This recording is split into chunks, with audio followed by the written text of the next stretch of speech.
Good evening, everyone, and welcome to Ross Memorial Park today on the PAC Sports Network. It's Game 2 of the PAC Baseball Championships as the W&J Presidents take on the St. Vincent Bearcats. I'm Randy Gore along with Justin Pyles for today's championship day 1 of the 3-day tournament. And St. Vincent entering today's play with an overall 18-18 mark, but finishing 4th in PAC play, 14-10.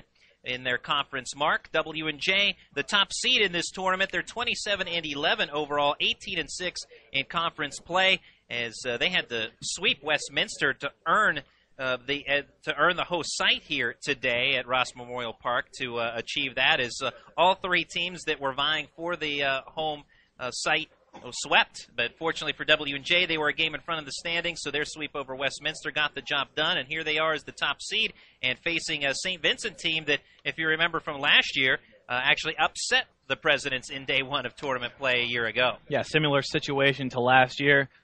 W&J coming in here, host team number 1 seed, St. Vincent number 4 seed. St. Vincent rode the pitching arm of Jared Holler a year ago to a first-round upset win. I'll try to do that again this year, and W&J really has looked like the class of the PAC again for most of the year, and particularly in the latter half of the year, coming in here on riding a long winning streak. Pretty much impossible to beat here at Ross Memorial Park, too. And a baseball, home field, home court, or home field doesn't matter as much as like a home court in basketball would, but it's still a big advantage for W&J. Just the familiarity to the ball field here is something that W&J really relishes on, and they have the opportunity here in the conference tournament to do that. And talking earlier on during Game 1 with Coach Jeff Mountain, the head coach of the W&J Presidents, more than anything else, he's pleased that they're at home because there's no travel involved. His group is here. Everyone else has to travel to get here, some farther than others, of course. Thomas More with the longest trip, but that gives that advantage to the Presidents, and they're more than happy to have that. And W&J, as you mentioned, a hot streak entering this tournament. They won 8 straight to end the regular season, including the 3-game sweep of Westminster, as we mentioned. Started out the year 16-5 before hitting a bit of a slide at midseason. Lost 4 in a row to Teal and Thomas More in 5 of 6 games from April 13th through the 20th. An additional loss to the St. Vincent Bearcats included in that 5 of 6 that they dropped at midseason. But nonetheless, the W&J Presidents have righted the ship and are hitting their stride into tournament time. The St. Vincent Bearcats, they've had a lot of peaks and valleys along the way, as would be made evident by their 18-18 record. They're at 500, but nonetheless, they have reached the tournament, and once you're here, records don't matter, as Joe Shalley, the head coach of the Teal Tomcats, talked about it. Well, he knows quite early. The Teal Tomcats were 7-2 against the 3 other opponents that were involved in this tournament, and they lose Game 1 by a 14-1 final to the Thomas More Saints. So all the more proving his statement that the regular season records don't matter. It's what you do here now over the next 3 days. And so far, Thomas More winners, as we mentioned, 14-1 over Teal in Game 1. And now Game 2 are just moments away as the W&J Presidents face the St. Vincent Bearcats. Let's run down for you the starting lineups for both squads, and for St. Vincent, as they will send Gary Gerhardt to the hill. They will set it up this way. Leading off and playing second base is A.J. Kavinsky. At third base, Nick Biemendorfer hits second. Hitting third is Joey Fearer. He'll play first base. The shortstop, Brad Burkhart, hits cleanup.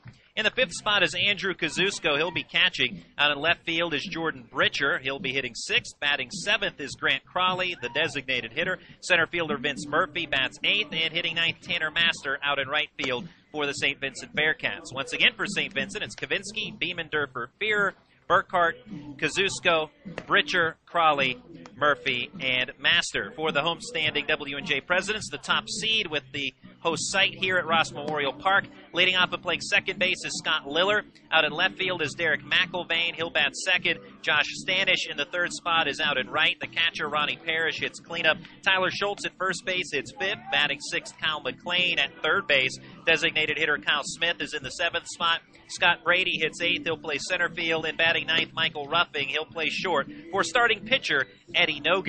Again, for the Presidents, it's Liller, McIlvain, Stanish, Parrish, Schultz, McLean, Smith, Brady, and Ruffing. And making his way toward home plate is A.J. Kavinsky. We're about set to get this one underway. I don't know if it's just coincidence or what it is, but it seems like every time Nogue is out on the mound, you hear country music during his pregame warm-ups. Nogue from Weirton Madonna High School in Weirton, West Virginia. I don't know if he's a big country fan or just happens to be coincidence on the sound system, but it seems like they're always playing it here when he's out on the mound.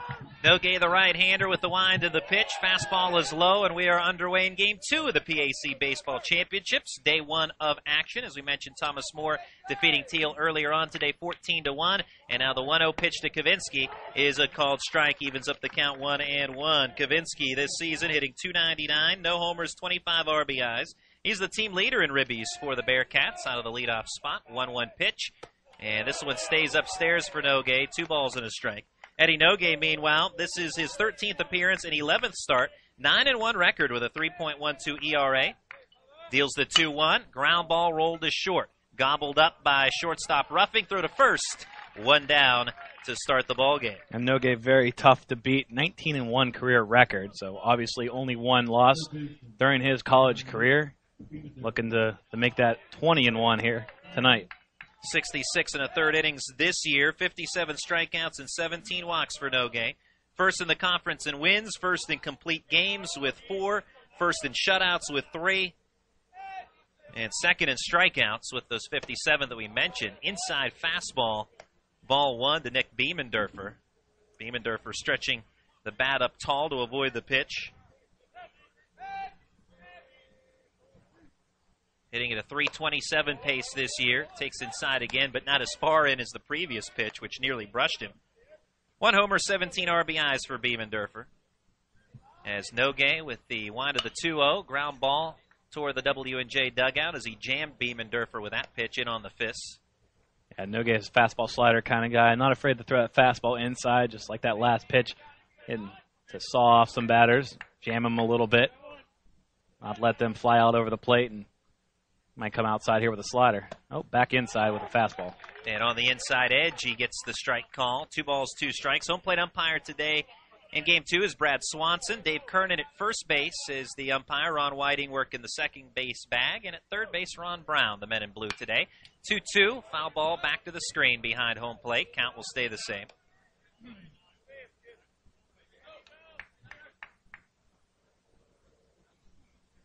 Good pitching matchup in this contest. Gary Gerhardt against Eddie Nogue. And Nogue with another 2-2 pitch. And reaching out, Biemendorfer gets a piece of that one, protects the plate with 2 strikes. That one was borderline on the outside edge, so not taking any chances. Biemendorfer reaches out the bat to get a piece. And sometimes those are the most frustrating hitters. You can even throw the ball off the plate, and they'll still get a bat on it, really leaving no room for the pitcher to work with.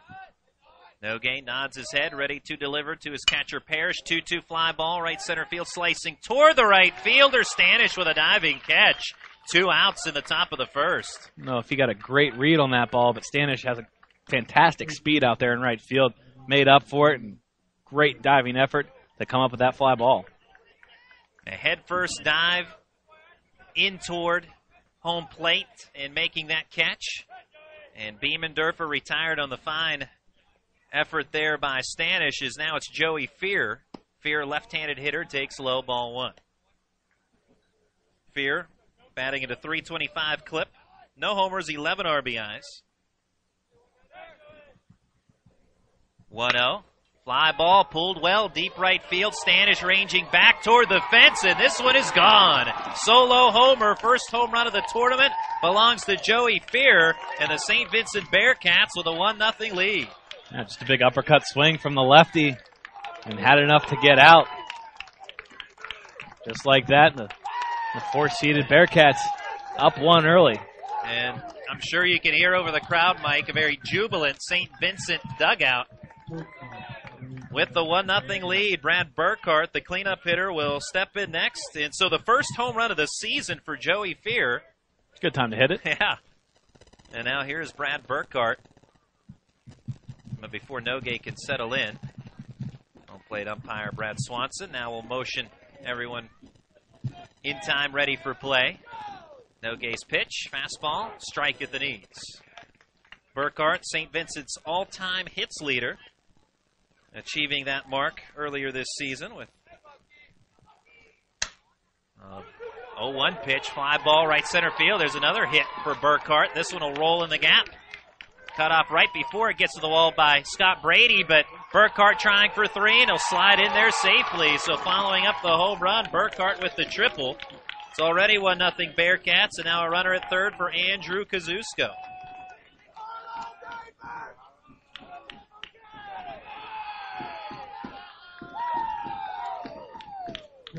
Kazusko, the power threat for the Bearcats. He does have 4 home runs this year. Looking for a good RBI opportunity here with a runner on third, 2 outs. A team leader in that category, 21 RBIs as well. Nogue trying to settle in, gets a chopper high on the infield, charging in. Liller from second, throw to first.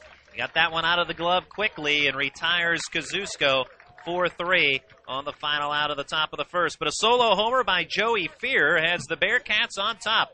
After the top of the first, it's St. Vincent 1, W&J coming to bat. You're listening to the PAC Baseball Championships, brought to you by Sport Clips.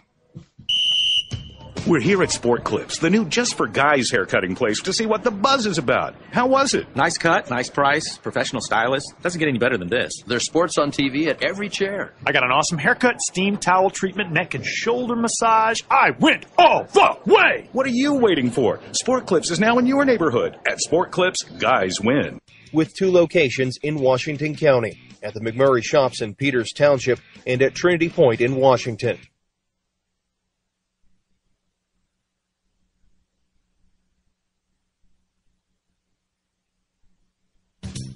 When you are in need of fast, affordable, and professional voiceovers, contact TimeAd Productions.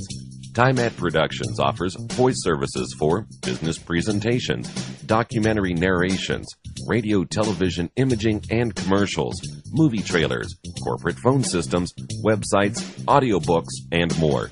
Visit or contact us online at www.timeadproductions.com.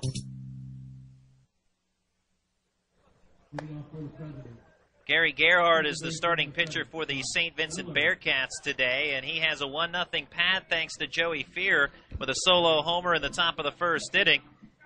And Gerhardt's numbers this year, 5-5 record with a 3.84 ERA.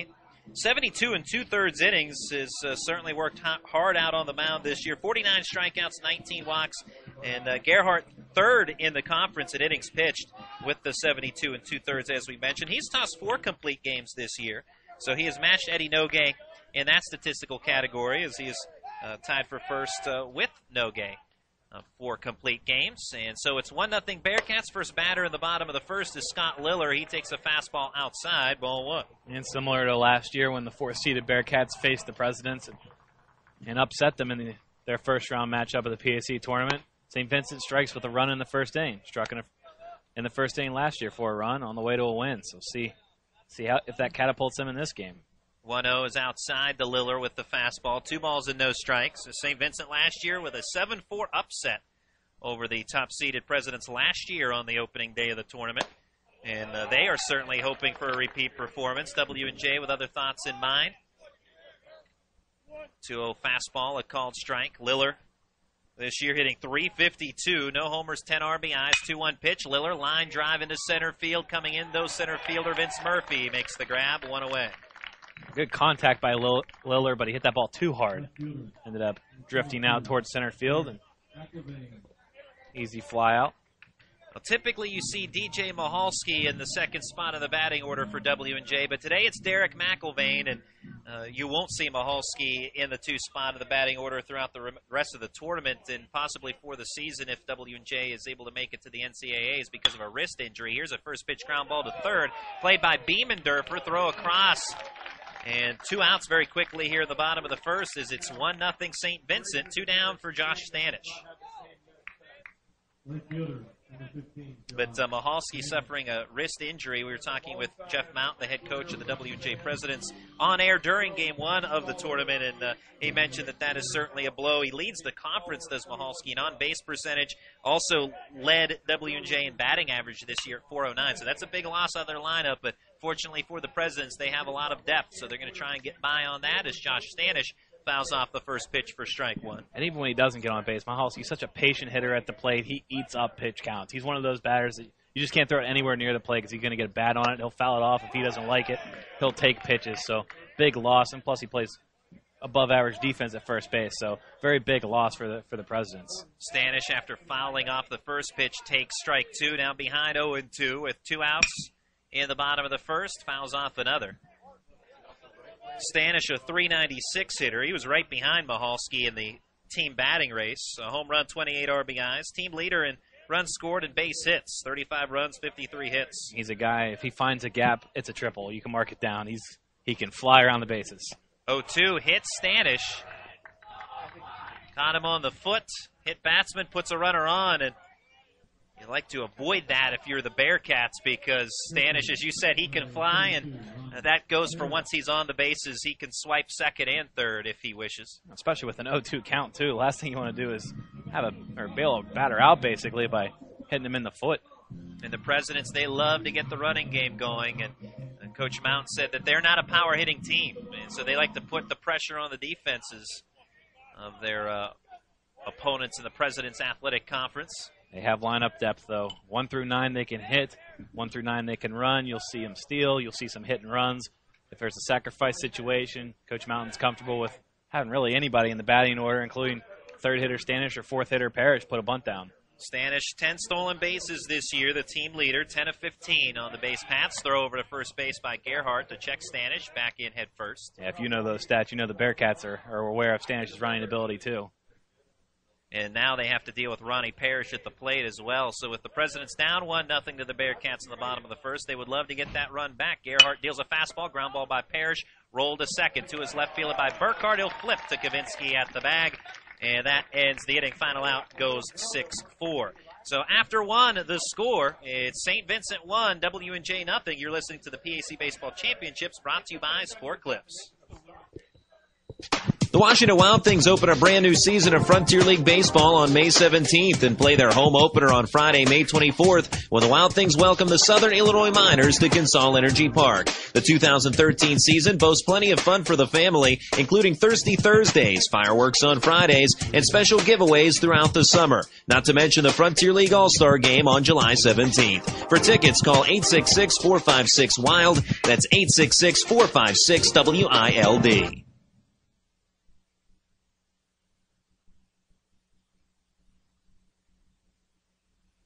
Visigroup, a multifaceted graphic designs company that has been producing great designs since 1999, offering creative services like branding, new media, illustration, exhibitions, advertising, direct mail, and annual reports. Everything Visigroup does is focused on producing outstanding design and service. For a design consultation, email Visigroup at info@visigroup.net. Good things come in small packages, and we do big things.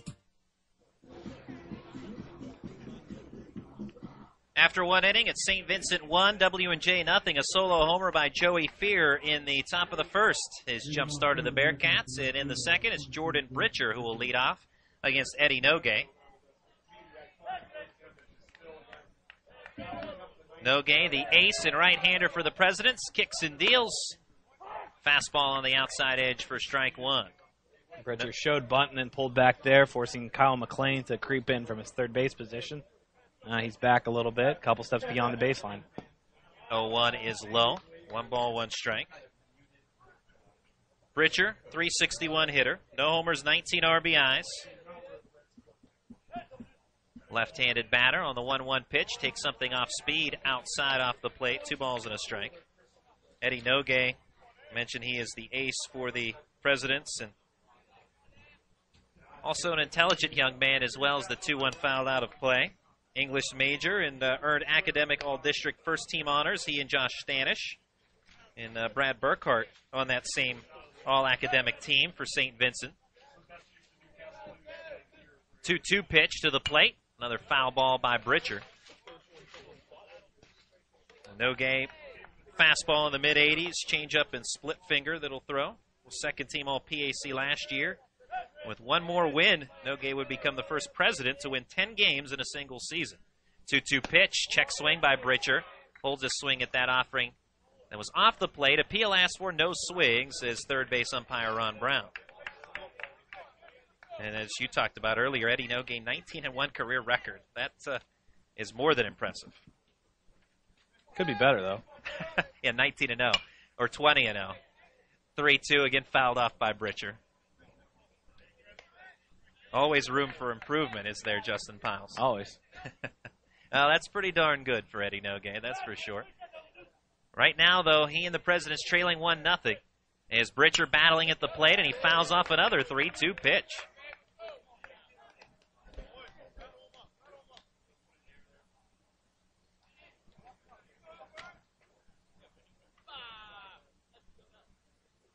Nogay will try again with the full count offering. Gets the called strike 3. Fastball on the outside edge. Britcher retired on strikes. One away in the second. First strikeout of the day for either pitcher, as we're still early on in the second inning. If you missed game one, Thomas More defeating Teal 14-1. Good curveball to Grant Crawley for a strike. Crawley hitting .252, no homers, 19 RBIs. Wide of the 0-1. Fastball low and away. Glad you can be with us on the PAC Sports Network. I'm Randy Gore along with Justin Pyles, as we'll have every pitch of the PAC tournament. 1-1. Another curveball. This one popped up first base side. Nogay will chase after it, then we'll watch it sail out of play as he stops before the foul stripe. 1-2 ahead, though, on right-handed hitting Grant Crawley.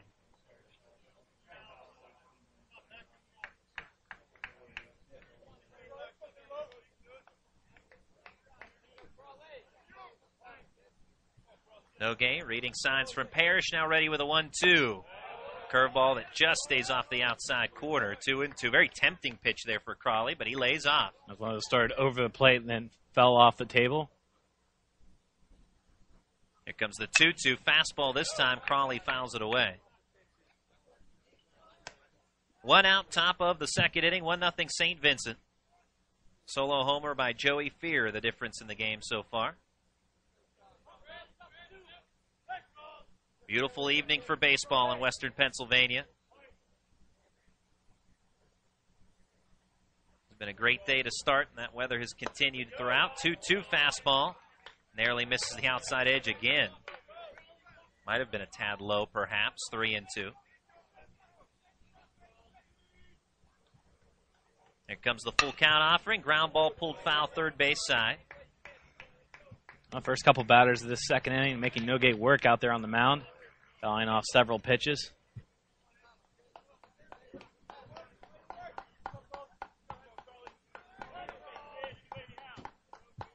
Three-two pitch once more. Fastball, fly ball to center. Scott Brady ranging back will make the catch, sliding to his left. 2 outs in the second, as Vince Murphy will step in, the center fielder for the Bearcats. So, Justin, you bring up a good point in those at-bats. Britcher and Crawley, even though they're outs, try to raise up that pitch count if you can on Nogay. I mean, it's the small things that you can do well in a tournament during the course of this double elimination tournament that can get you to the championship and win a championship. And those are some of those, even though they're outs. Trying to, positive at-bats in different senses of the word, as Vince Murphy takes the 1-0 for a strike. Yeah, you can raise pitch counts. You can also see more pitches as a hitter, either for that at-bat or subsequent at-bats.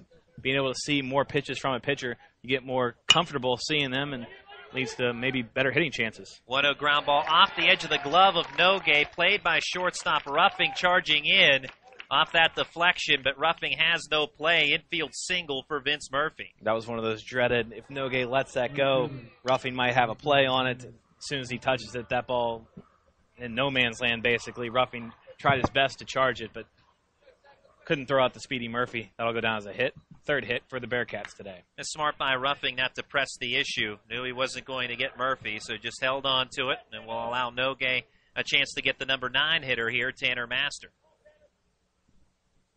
Master batting .252 on the season. No homers, 14 RBIs. Off-speed pitch low from Nogay, ball 1. See if they want to put Murphy in motion from first base with 2 outs. Murphy, team leader with 9 stolen bases for the Bearcats. He's partially off. False start type move towards second base to try and draw the attention of Ronnie Parrish. Pitch missing outside for a ball, 2-0 to Tanner Master. And Murphy, 9 of 11 on stolen base attempts this season. His first baseman, Tyler Schultz, holding the runner on. A spot typically anchored by DJ Mahalski, but he's out with a wrist injury. And now time at the plate as Master will step out. Time granted by home plate umpire Brad Swanson. St. Vincent leading 1-0. Runner at first, 2 outs, top of the second. Throw over to first base. Murphy backsliding in head first. Good move by Nogue. Real quick, concise. Sometimes you get the righties up there. And there's another throw over to first, but this one gets away and into foul territory. Josh Stanish will come over, rounding second, headed for third, and getting there standing up is Vince Murphy. That'll be an errant throw from Nogue as that one hit the dirt well in front of first baseman Tyler Schultz. Had no chance at that one. I'll try to make a better pickoff attempt and may have rushed his throw a little bit. Missed Schultz at first base, and that ball goes all the way down into right field. Murphy able to go first to third. Bearcats somewhat set up now with 2 outs. 2-0. And a foul ball straight back to the screen, 2-1. I'm starting to say with Nogue's pickoff attempt, a lot of times you'll see righties with so many moving parts, you can kind of see them twitch, or you know that they're coming over before they actually do. You see something in motion. The first pickoff attempt was a very, very quiet pickoff attempt before he made the motion to first. 2-1, ground ball to short. Played by Ruffing on a couple of hops. Throw to first, and the error is irrelevant. A base hit, an error, and one left stranded after 1.5. It's St. Vincent 1, W&J nothing. You're listening to the PAC Baseball Championships, brought to you by Sport Clips. Confusion ever someone or have sudden... Have you ever had sudden confusion, trouble speaking, or understanding someone? It could be one of the 5 signs of stroke. Sudden weakness or numbness of the face, arm, or leg. Sudden trouble with vision in one or both eyes. Suddenly having trouble walking or difficulty with balance. Or a sudden intense headache that comes out of nowhere. Don't wait. Call 911 immediately. Time lost is brain lost. Find out more at powertoendstroke.org. Brought to you by the American Heart Association, American Stroke Association, and the Ad Council.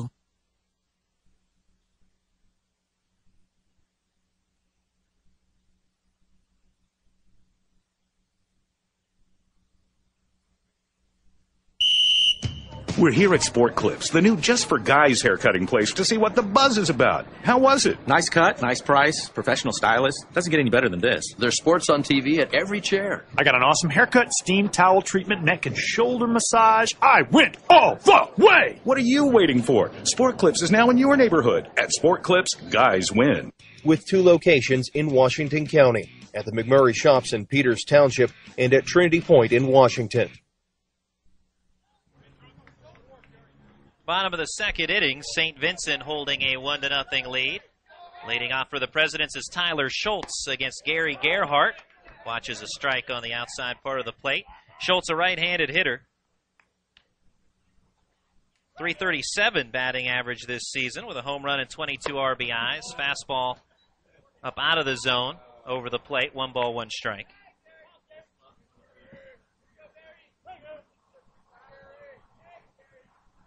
One, wave and a miss by Schultz for strike 2.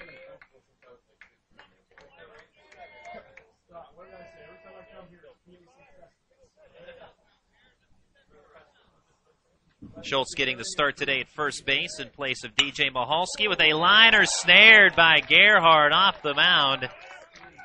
1 away in the second. Sometimes you have a pitcher that's just defending themselves. That one going into center field if Gerhardt doesn't react and reach above his head. Nice heads-up play by the pitcher. Sometimes it's nice to do it yourself. Cal McLean steps in, a third baseman for the Presidents. Takes a fastball away. Cal McLean, .291 hitter, a home run, 29 RBIs. 1-0, breaking ball stays up in and at the letters. McLean hit an absolute shot on Saturday against the Westminster Titans. A grand slam for Kyle McLean. 2-0. Fastball on the outside part of the plate again for Gerhardt. He hits those edges, does Gerhardt. Where'd that ball land here? Somewhere near those trees out there.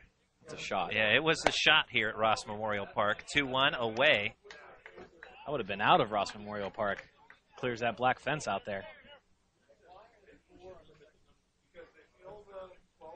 And that helped W&J wrap up a sweep against the Titans over the weekend. Here's a ground ball chopper to the right side, played by A.J. Kavinsky, backpedaling and pretty much out in shallow right field, throws out McLean. 4-3. Nicely done by Kavinsky. Yeah, on grass, Kavinsky may have to actually charge that ball.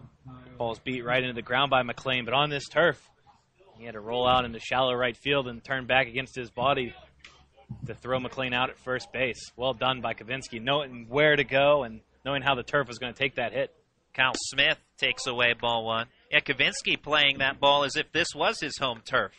That's oftentimes the way they teach you with the artificial surfaces. 1-0. Up and into Kyle Smith. Smith, the designated hitter today for W&J. Batting .222 with a home run and 5 RBIs. Fastball, a strike for Gerhardt. 2-1 now. Gerhardt has been behind some of these Presidents batters, but has done nothing but collect outs other than hitting Josh Stanish in the first inning. 2-1 in the dirt, but going around on the check swing. Smith rung up for strike 2. And he's another one like Nick Rossmiller in the first game. He's working quickly. As soon as he gets that ball back, he's ready to go again. Already shakes off a couple of signs. Ready and deals. 2-2 pitch. Fastball high. That might have been the fastest shakeoff I've ever seen. He went through 2 or 3 signals there before he figured out his pitch, and that only took maybe 2 or 3 seconds. He started staring in there. Quick shake, and he's ready to go. Other pitchers wouldn't even have the ball back yet. He had already gone through 2 signs. 3-2. Foul tapper behind home plate. It's 1-0 St. Vincent here in the bottom of the second. 2 outs, nobody on for the Presidents. Kazusko's doing good work behind the plate. Getting that ball back to his pitcher, letting him develop a rhythm. Gerhardt, deep breath. Kick in the pitch. 3-2 low and away. Free pass issued to Kyle Smith. Well, the Presidents similar in the first inning. They had the first 2 batters retired. Then Josh Stanish reached hit by a pitch. This time 2 batters retired. Now Kyle Smith draws the walk. Here's Scott Brady.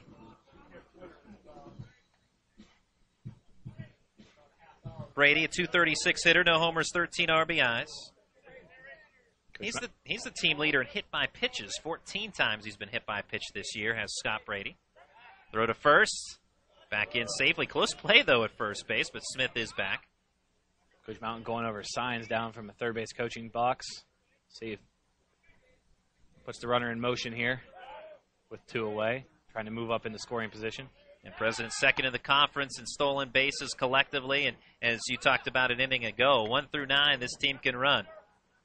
Yeah, they like to force the issue a little bit. Put some pressure on the defense. Make them make mistakes, and the Presidents cash in because of them. Gerhardt's first pitch fastball to Brady, foul out of play. Over top of the press box area and beyond.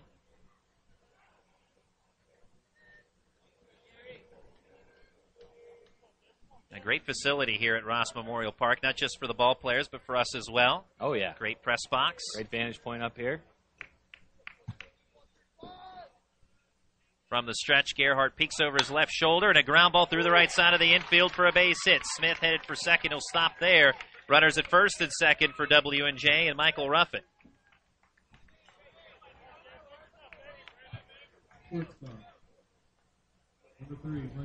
And it's number 9 hitter Michael Ruffing. Ruffing hitting .308. Has made 18 starts prior to this one today. No homers, 13 RBIs. And the left-handed hitter from St. Ignatius High School, a freshman.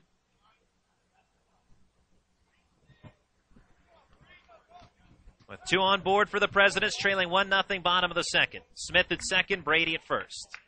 Gerhardt again from the stretch, stares down the runner at second, deals to the plate, fastball on the outer third, strike 1.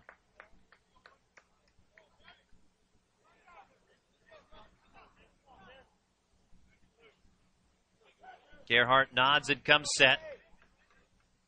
Brings to the plate, low this time, below the knees. 1 ball and 1 strike, the count on Ruffing. Bearcats on a home run by Joey Fear, leading this one 1-0. Gerhardt's 1-1, jams the batter, foul ball, drops in play, but beyond the reach of third baseman Biemendorfer. And Biemendorfer wears full headgear, much like you would see in the game of softball because of the close proximity with that helmet.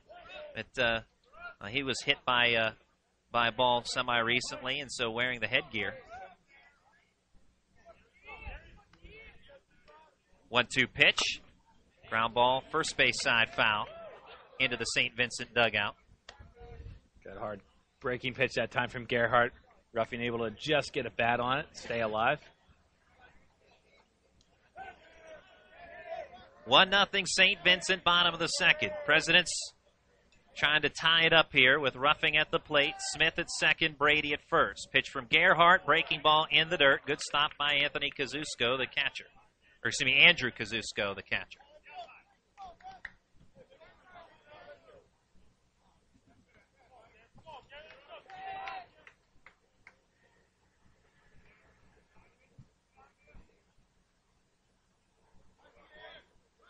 Gerhardt ready to go. Brings the 2-2 pitch. This one popped up third base side foul territory. Beeman-Durfer throws off the helmet, makes the catch right in front of the W&J dugout. And that is out number 3. So a walk, a single, and 2 left stranded.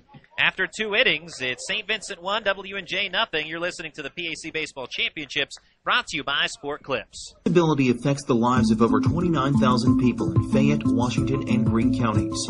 Tri-County Patriots for Independent Living are people with and without disabilities working to meet those needs in the community. The success of Triple comes from the commitment of a dedicated board of directors, its members, and volunteers. To continue to improve services, Triple is renovating the historical YWCA building located at 42 West Maiden Street in Washington. This will allow for an assistive internet cafe, increased veteran services, and transportation and wellness to provide skills to help with independent living. Your help and feedback are appreciated, and if you seek assistance, we're here to help.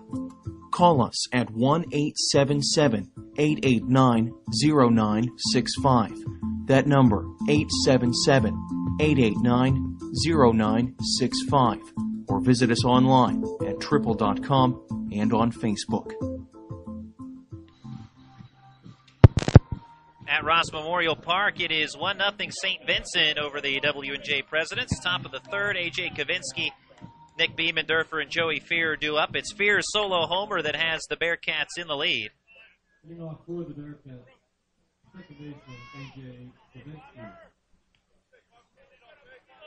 Kavinsky 0 for 1 with a ground ball to Michael Ruffing to start the contest. And Kavinsky on the first pitch of the third takes a strike from Eddie Nogue.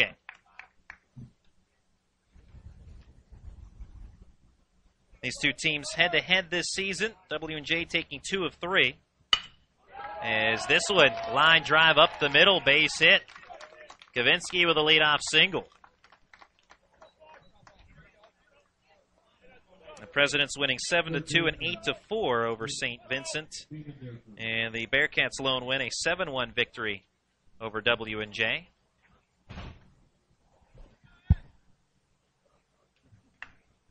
St. Vincent, against the teams in this tournament, have not fared well this year, only 2-7. But St. Vincent, make that the Teal Tomcats, they were 7-2 against the 3 opponents in this tournament. And they lost game 1 to Thomas More, 14-1. So it doesn't really matter what you did in the regular season. Now that you're here, it's a clean slate. And the Bearcats on top 1-0. Nogue brings a pitch. Bunt put down by Beeman-Durfer, third base side. Played by McLean, charging in. Throw to first. Sacrifice goes 5-3. Advances Kavinsky to second base. We saw that be an issue for Teal in the first game. Thomas More put down several sacrifice opportunities and was unable to record an out, which really led to really help him break out an inning. They scored 6 runs in the 4th inning, but it was all started after a couple of sacrifice attempts went awry. Here's Joey Fear, the man with the solo homer, his first of the season. Back in inning number 1, this time a fly ball to left. This will chase McIlvain back a few steps, but toward the line makes the catch in left field. 2 down now in the top of the third. 1-0 St. Vincent with Kavinsky at second base, and Brad Burkhart will stand in next. Burkhart tripled in the first inning, the Bearcats' all-time hits leader, achieving that earlier this season.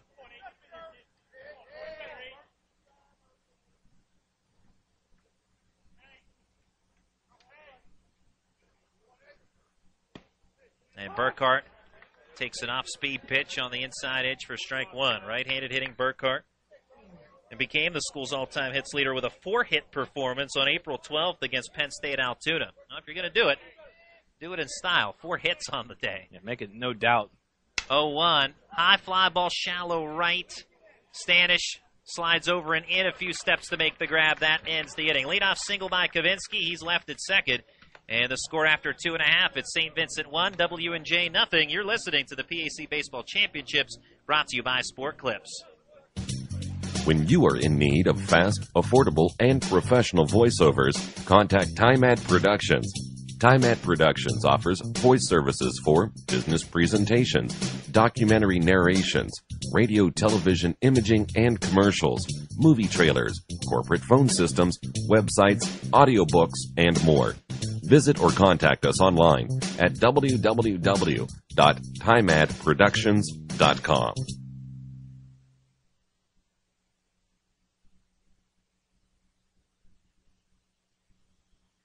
The Washington Wild Things open a brand new season of Frontier League Baseball on May 17th and play their home opener on Friday, May 24th, when the Wild Things welcome the Southern Illinois Miners to Consol Energy Park. The 2013 season boasts plenty of fun for the family, including Thirsty Thursdays, fireworks on Fridays, and special giveaways throughout the summer. Not to mention the Frontier League All-Star Game on July 17th. For tickets, call 866-456-WILD. That's 866-456-WILD. Bottom of the third, 1-0 St. Vincent over W&J. Scott Liller will lead off for the Presidents, the number 1 hitter in the order, followed by Derek McIlvain and Josh Stanish. Gary Gerhardt, the starter today for the St. Vincent Bearcats, delivers low ball 1 in the dirt. And he's the guy, he's the catalyst at the top of the order for the Presidents. Also likes hitting more with the bases empty than with runners on. Whole 100 points higher without runners on than with runners on. It's usually the other way around. You usually see hitters like hitting with runners on base, but he likes to be this table setter and get on base for the guys behind him. 1-1 is low. Now, Liller hit the ball on the button in his first at-bat. Happened to be right at center fielder Vince Murphy, however, as Liller 0 for 1 thus far. 2-1 pitch from Gerhardt. Curveball. Drops into the zone. 2-2. Kept that one a little high, did Gerhardt, but gets the strike call as Liller not expecting that pitch. And now the 2-2. Another curveball, this time upstairs, well out of the zone. 3 balls and 2 strikes to Liller, with the Presidents trailing 1-0 to St. Vincent, bottom of the third. Right-hander Gerhardt's next pitch. Fastball on the outer edge. Looked to be a bit off the plate, but Liller, again, not taking any chances. So smart batter protecting the plate with 2 strikes.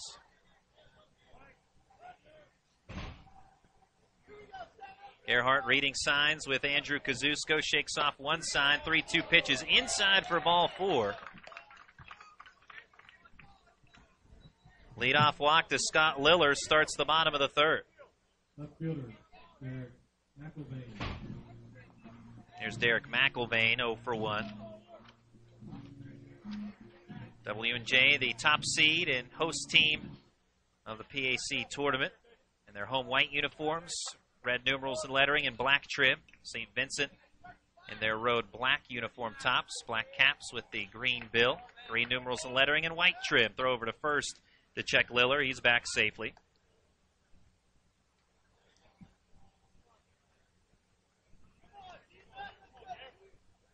McIlvain out of Chartiers Houston High School, locally in Washington County. Waiting the first pitch of this at-bat after a couple of pickoff throws over to first. Now the runner going. McIlvain with a fly ball that'll bloop into shallow left. Base hit and run there by the Presidents. As we mentioned, they like to utilize their speed. Runners at first and second.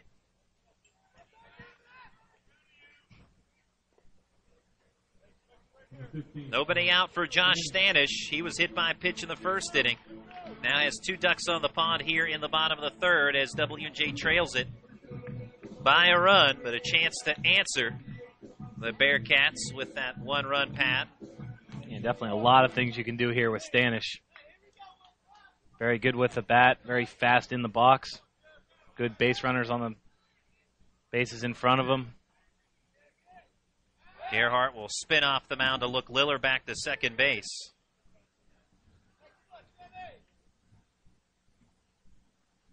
And St. Vincent coming in because of the President's speed. They know right well off the bat they need to be on their toes defensively and thinking one step ahead. Where the ball has to go next. Pitch low, ball 1 to Stanish. Be advised to keep an eye on Liller there at second base, too. And there's nobody out, but still, if there's a base open, the Presidents are more than willing to take it, regardless of the situation. 1-0 pitch, bunt put down third base side. Gerhardt, bare hand pickup. He flips it to no one at third base. It rolls into foul territory. In to score is Liller. And the score is matched up now. One apiece is headed to second is Stanish. And that looked exactly like what we saw in game 1 when Ross Miller fielded a bunt attempt. Threw the ball away at third. Beemendorfer was nowhere to be found. He was coming in to play the ball as well.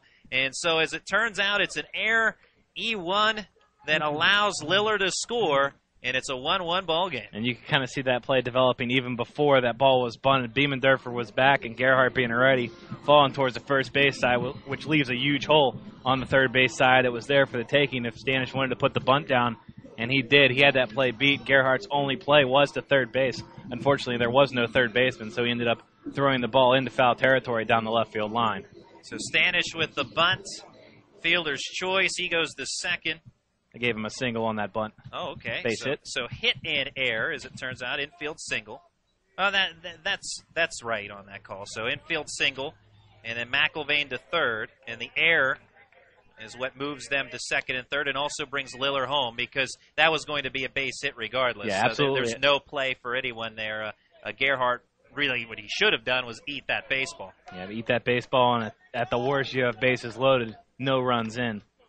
As it stands, Presidents 1 run in off that play, and runners at second and third for cleanup hitter Ronnie Parrish, threatening to not just tie the ball game, which they've already done, but really take the lead in style here. A couple runners in scoring position, nobody out. 1-1 game now, the bottom of the third, and Ronnie Parrish takes the pitch for a ball. Still nobody out in this inning, and errors helped Teal unravel in game 1. 6 unearned runs scored against the Tomcats in the 4th inning, thanks to 3 Tomcat errors. Thomas More would eventually win that one 14-1 in game 1 of our PAC Baseball Championships. Here in game 2, it's a 1-1 score. We've talked a lot about that game 1 last year between these two squads. Actually, in game 2, it was the defensive miscues that was the undoing of St. Vincent, which led to W&J winning that game and vaulting them into the championship. Bearcats committing 6 errors in that game a year ago, so definitely something to keep an eye on in terms of defensive breakdowns for the Bearcats. How will they respond now with the Presidents threatening? 2-1 the count on Parrish, and the catcher from Pine Richland High School fouls it straight back. 2 balls, 2 strikes, nobody out, 2 in scoring position for Parrish. Parrish, the team leader in doubles, triples, homers, and RBIs. The man you want at the plate in this situation. 2-2, breaking ball outside. Full count. First base is open. I don't know if you want to load the bases with nobody out, but at the same time, after you just said all the offensive categories he leads the Presidents in, might be the best thing in this situation. I don't know that you want to give in and throw a fastball over the heart of the plate with a full count here. See what Gerhardt can do in this situation. An error has helped the Presidents in tying this one.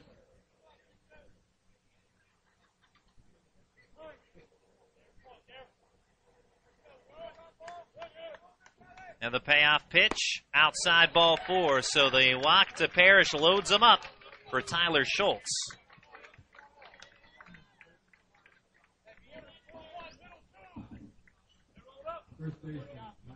Tyler Schultz lined out to Gerhardt in the 2nd inning.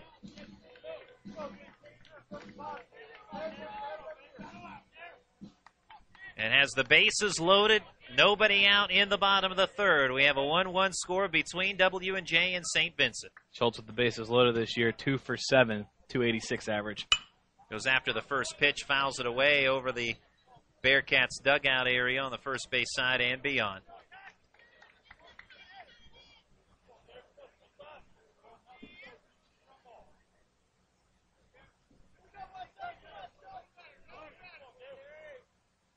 Gerhardt now taking a little bit more time, a little more deliberate here as the Presidents doing some damage. But here's a ground ball to short, played by Bearcat, flips to second. Kavinsky with the out there onto first.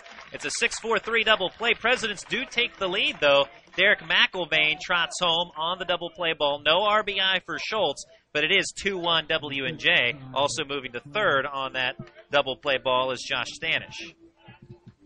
Now, certainly you don't like the double play if you're W&J, but that might please all parties involved there. It helps kind of clean up the inning for Gary Gerhardt and helps drive in that go-ahead run for W&J. Although with bases loaded and nobody out, you're certainly looking for a big inning, much more than just that one run they played, or 2 runs that they played so far this inning. Cal McLean takes the ball now on the 1-0. Gerhardt brings the pitch. McLean, well-hit fly ball deep right center field. This will get over the head of Tanner Master and bound over the fence. It's a book rule double, and that'll drive home another run. Stanish crosses the plate. It's 3-1 W&J. So McLean goes oppo with that double. Good piece of hitting by Cal McLean, driving that pitch to deep right center. And the book rule double makes it 3-1. Okay, Master had a read on that ball and then just kept carrying out towards the fence. Ended up landing and hopping over that wall. Yeah, Master made a direct line from his position to his right toward the right center field gap, but had more air underneath it than perhaps he anticipated, so ranged over his head and bounced over the fence here at Ross Memorial Park. The 0-1 pitch, a called strike to Kyle Smith. Quickly 0-2, Gerhardt here on Smith. 3-1 W&J in the bottom of the third. Runner at second, Kyle McLean. Gerhardt's offering. Fastball check swing. Appeal asked for, no swing. Says base ump Dave Kernan. 1-2 on Smith. A good hold by Smith. Good call by the first base umpire. Other than the first base umpire, we might have the best vantage point for check swings. Elevated press box behind home plate. We were here last year for the tournament. 1-2, ground ball to short. Stepping aside of that grounder was the base runner, Kyle McLean. Bearcat fields that roller, throw to first, inning over. But the W&J Presidents, 3 runs on 3 hits, an error, and 1 left stranded. The score after 3, it's W&J 3, St. Vincent 1. You're listening to the PAC Baseball Championships, brought to you by Sport Clips. Visa Group, a multifaceted graphic designs company that has been producing great designs since 1999, offering creative services like branding, new media, illustration, exhibitions, advertising, direct mail, and annual reports. Everything Visa Group does is focused on producing outstanding design and service. For a design consultation, email Visa Group at info@visagroup.net. Good things come in small packages, and we do big things.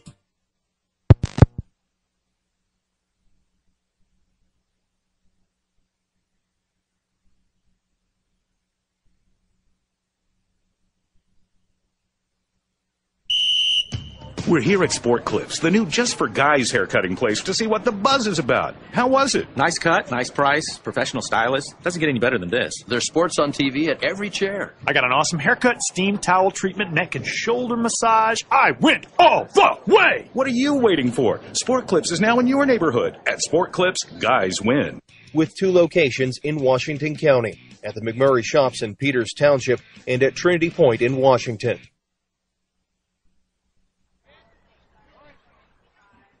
3-1 W&J as we move to the 4th.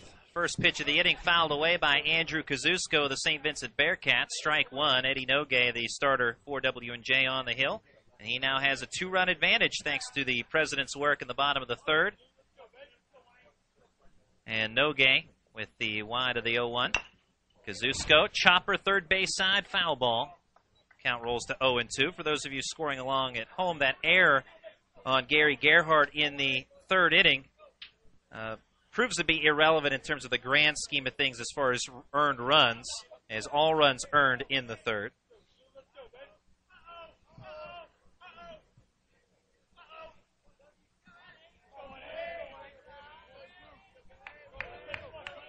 Kazusko 0 for 1, grounded out to second his first time up. On the 0-2 pitch here, takes a fastball just low. Trying to frame that one up was Ronnie Parrish. Doesn't get the call, however.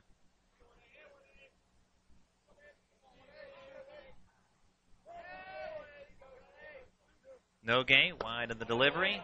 Downstairs again, 2 balls and 2 strikes. That time the grimace from Nogay, not because of pain, but because that ball didn't go where he wanted it to. That one a little closer to the zone. Here's the 2-2 pitch. Good breaking ball. Kazusko, however, just gets a piece of it. Foul ball around the plate, stays alive, 2-2.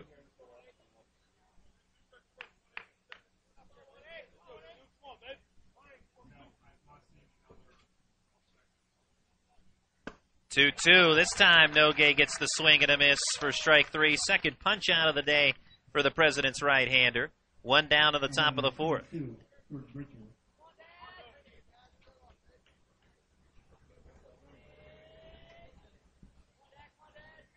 Jordan Britcher, he was the first strikeout victim for Nogay today.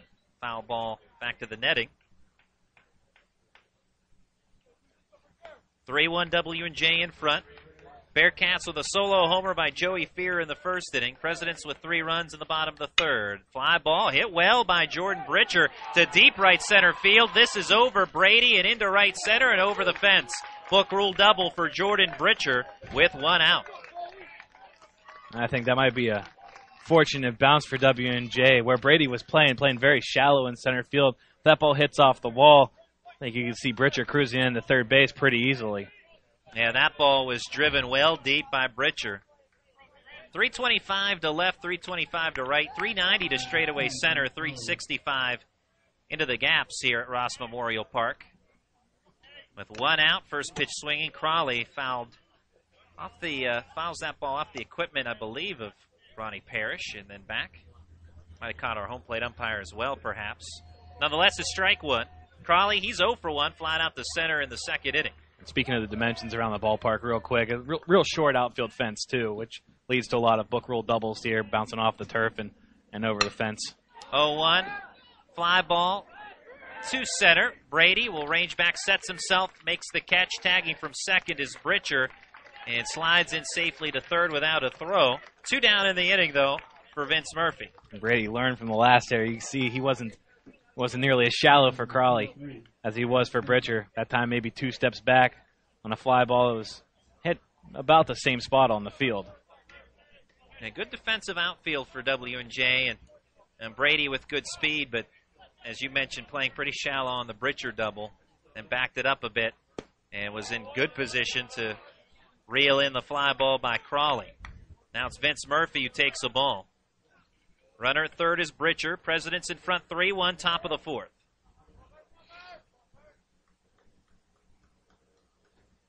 Nogay will step off.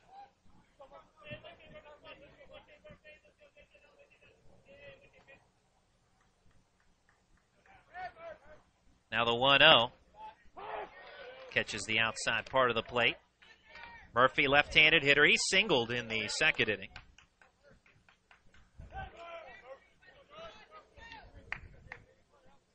With Britcher at third, the 1-1 pitch upcoming from Nogay. This one a strike, good fastball on the inside edge. Murphy shakes his head. He didn't think so. Really a good pitch from here, though, for Nogay. Yeah, Nogay's got Murphy flustered right now. Went outside the corner, then brought that one inside corner. Now Murphy has to cover this whole plate on this 1-2 pitch. And a ground ball up the middle, past Nogay and through. Base hit, RBI single for Murphy. Cuts it to a 3-2 game. So despite the frustration, Murphy able to shake it off and come through with an RBI single with 2 outs. He able to hit that mistake out over the plate, just back up the middle, driving in the second run of the game for the Bearcats. Now closing the lead to 3-2. Both pitchers kind of settled in this game a little bit to start. Nogay gave up the home run in the first inning, but hasn't been great contact made. A couple of hard hit balls, but nothing in terms of a huge rally yet for either team, really, in terms of doing it with the sticks. Throw over to first, backsliding in safely is Murphy. Mentioned the last time he was on, he's the team leader in stolen bases, so Nogay wants to watch him, as now the Bearcats want to even the score, trailing by a run at this point here in the fourth, 3-2. Good curveball, though, for a strike to Tanner Master.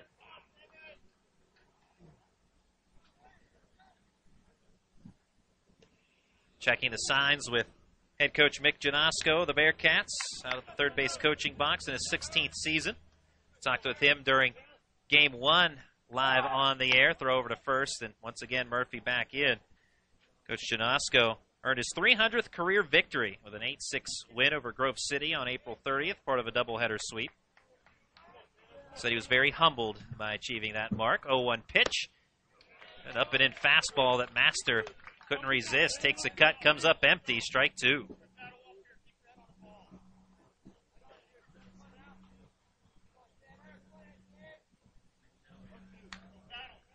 3-2 W&J, top of the 4th. 2 outs, Murphy at first. Schultz holding the runner. No gain with the 0-2 pitch. Breaking ball, ground ball on one hop to Liller. He'll handle it, step on the bag, and that ends the inning. 1 run on 2 hits and 1 left stranded. After 3.5, the score. W&J 3, St. Vincent 2. You're listening to the PAC Baseball Championships, brought to you by Sport Clips. Disability affects the lives of over 29,000 people in Fayette, Washington, and Greene counties. Tri-County Patriots for Independent Living are people with and without disabilities working to meet those needs in the community. The success of Triple comes from the commitment of a dedicated board of directors, its members, and volunteers. To continue to improve services, Triple is renovating the historical YWCA building located at 42 West Maiden Street in Washington. This will allow for an assistive internet cafe, increased veteran services, and transportation and wellness to provide skills to help with independent living. Your help and feedback are appreciated, and if you seek assistance, we're here to help. Call us at 1-877-889-0965. That number, 877-889-0965. Or visit us online at triple.com and on Facebook. Welcome back to Ross Memorial Park. W&J owning a 3-2 lead over the St. Vincent Bearcats. Bottom of the 4th, Scott Brady, Michael Ruffing, and Scott Liller to bat for Washington and Jefferson College.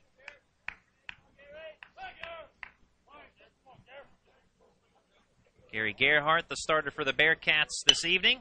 First pitch, fly ball by Brady to shallow right. In comes Master, calls for it, makes the grab. 1 away. 1 pitch, 1 out in the bottom of the 4th. Here is number 9 hitter Michael Ruffing. Ruffing popped up in foul territory, his first trip to the plate in the 2nd inning. Bearcats scoring 1 in the 1st and 1 in the top of this 4th. W&J with 3 runs in the 3rd. RBI double by Kyle McLean, part of the run scoring action. An error helped Scott Liller trot home. And a double play ball by Tyler Schultz accounted for a run as well. Wasn't credited for an RBI because of the DP, but it came with nobody out and the bases loaded at the time. First pitch of ball, the 1-0 upstairs for ball 2 to Ruffing. Sun's starting to go down here in Washington, Pennsylvania, setting across the interstate, and the lights are starting to come on. 2-0 pitch is low. 3-0 now to Michael Ruffing. A perfect day for baseball is going to give way to a perfect night for baseball. Brought a jacket just in case, but I don't think I'm going to need it tonight. 3-0. Gerhardt's fastball. A bit upstairs for ball 4. 1 out walk for Ruffing and the Presidents. 3rd walk issued by Gerhardt today. I'm actually glad because I forgot my jacket. But as it turns out, the weather cooperates. I thought about that on the way here. I realized I didn't pack that. This isn't basketball season anymore. We're not inside gyms. We're exposed to the elements now. And the elements could be a factor tomorrow as we are scheduled to start at noon tomorrow. Noon, 3, and 6 o'clock are scheduled start times for 3 games of the tournament tomorrow.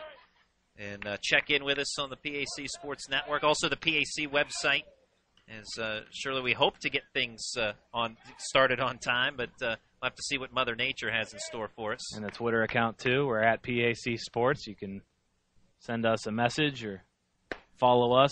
Follow updates of the games, the weather, if it comes to that tomorrow. Everything you need to know about the PAC baseball tournament, and then some. Just follow us on Twitter, and we'll point you in the right direction. Lillard takes a strike at the knees. 1 out, 1 on.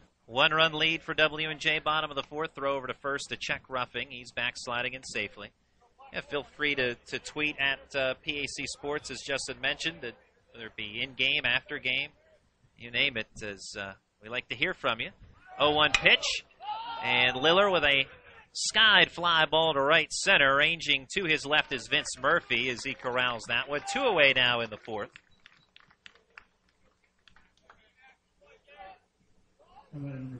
Roughing retreating back to first base as Derek McIlvain will make his way toward home plate. He's 1 for 2 with a single and a run scored so far in this one. 3-2 Presidents in front. Hit and run was called last time McIlvain was up.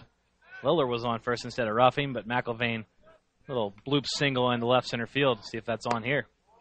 Fastball outside. Wouldn't be a bad time to try and move up the runner from first base. Even if he's gunned out, you'll have number 2 hitting McIlvain leading off the 5th inning. Left-handed hitting McIlvain. On the 1-0. Jammed as he fouled that one back toward the press box area. That got a charge out of some of the folks up here, but the netting's there. I think they would have had it even if the netting hadn't been here. They were all over that one. 1 ball and 1 strike on McIlvain. Although I'm happy that the netting is here. I'm not going to complain about that. Throw over to first base. And again, safe is Roughing. Gerhardt, the right-hander, will turn and throw to first once more. That's part of what makes W&J so tough to beat. In that running game, again, a 3rd straight throw over to first base. As a pitcher, Gerhardt, you have to take care of that part of the contest. And you know it's going to happen, too. You know as soon as you deliver that ball to home that he's going to take off on one of these pitches. Good breaking ball in for a strike. Always looking to move up, always looking to take that extra base. You got a team built around speed. Not so much over the fence power, but gap-to-gap power. That's what the Presidents have been about last year, this year again. Yeah, very similar to last season's group. 1-2 pitch. Chopper first base side. Played backpedaling by Joey Fear. Nicely done. And then once he has that one in the glove, takes a step to his left on the first base bag to end the inning. A walk, 1 left stranded. And the score after 4 innings, it's W&J 3, St. Vincent 2. You're listening to the PAC Baseball Championships, brought to you by Sport Clips. The Washington Wild Things open a brand new season of Frontier League Baseball on May 17th and play their home opener on Friday, May 24th, when the Wild Things welcome the Southern Illinois Miners to Consol Energy Park. The 2013 season boasts plenty of fun for the family, including Thirsty Thursdays, fireworks on Fridays, and special giveaways throughout the summer. Not to mention the Frontier League All-Star Game on July 17th. For tickets, call 866-456-WILD. That's 866-456-WILD.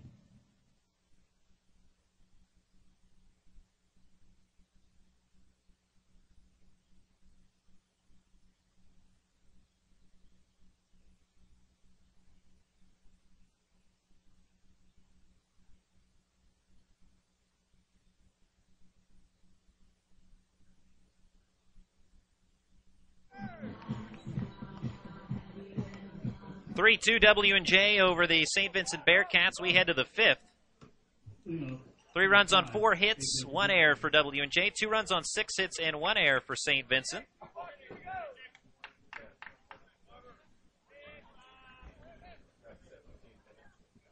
Leading off the top of the 5th inning is A.J. Kavinsky, as Eddie Nogue delivers ball 1 low. Kavinsky singled in the 3rd inning. He's 1 for 2. Yeah, led off that 3rd inning with a single. I'm sure St. Vincent in this 1-run game would love him to reach base again.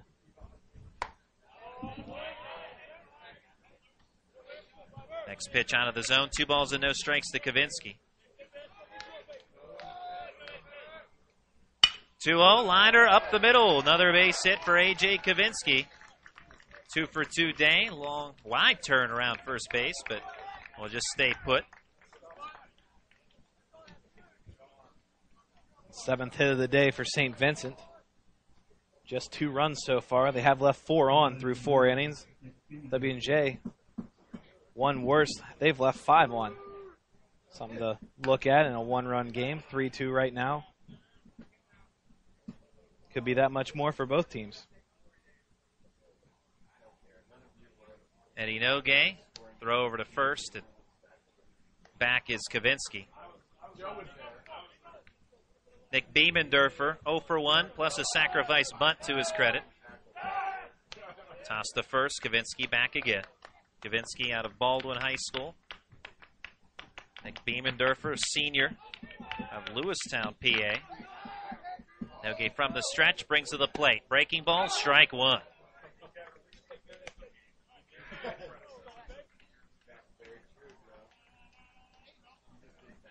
Beamendorfer checking signs with Mick Janosko. A lot of wins when you look at the head coaches of all four of the teams in this tournament. A lot of wins to be accounted for. 0-1 to the plate. Another good curveball from Noge. Strike two on the outside corner, this time to the right-handed hitting Beamendorfer. Look at this game. You have 600 combined between the two coaches. Mick Janosko cashed in his 300th win earlier this year, and Jeff Mountain 3 wins shy of 300. And it takes 3 wins to win the PAC tournament, so why not? Couldn't plan that any better, I guess. Yeah, you really couldn't draw that up any better if you're Coach Jeff Mountain, and I'm sure that he's more concerned about winning the championship than he is about the 300th win, but that would make it a little more memorable. You'll remember exactly where you were or what team you were playing if you think back at Win 300, and it happens to be in this PAC tournament, because it would be for the championship victory. So turn and throw to first again to check Kavinsky. Nobody out here. Kavinsky at first base in the top of the fifth, 3-2, Presidents leading. Both teams aware of the other team's running game. We saw Gerhardt check Michael Ruffing at first base a few times last half inning. 1-2 curveball, ground ball on 2 hops to McLean at third. Throw to second out there on to first. On 1 hop gets by Schultz, but backing it up, Ronnie Parrish, as he rolls around on the turf to get to that ball. That gets a round of applause from the home folks here for backing up that play. But really, Parrish, if you ask him, he'll say, I was just doing my job there. And, well, he does it well, as it keeps Beamendorfer at first base, reaches on the fielder's choice out of Kavinsky, goes 5-4 to retire the lead runner. And here's Joey Fear, 1 for 2, with a home run, a solo shot in the first. And Fear takes a fastball at the knees.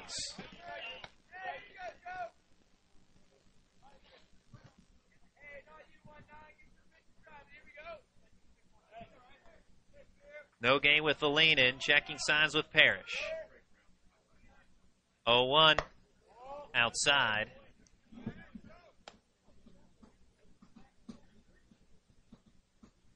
Fear's first home run of the season. Earlier on in this game, as we said, comes at the right time. Be a good time here for his second home run of the season if you're a St. Vincent fan. Runner off on the pitch out. W&J ready for it. Now they've got the runner hung up.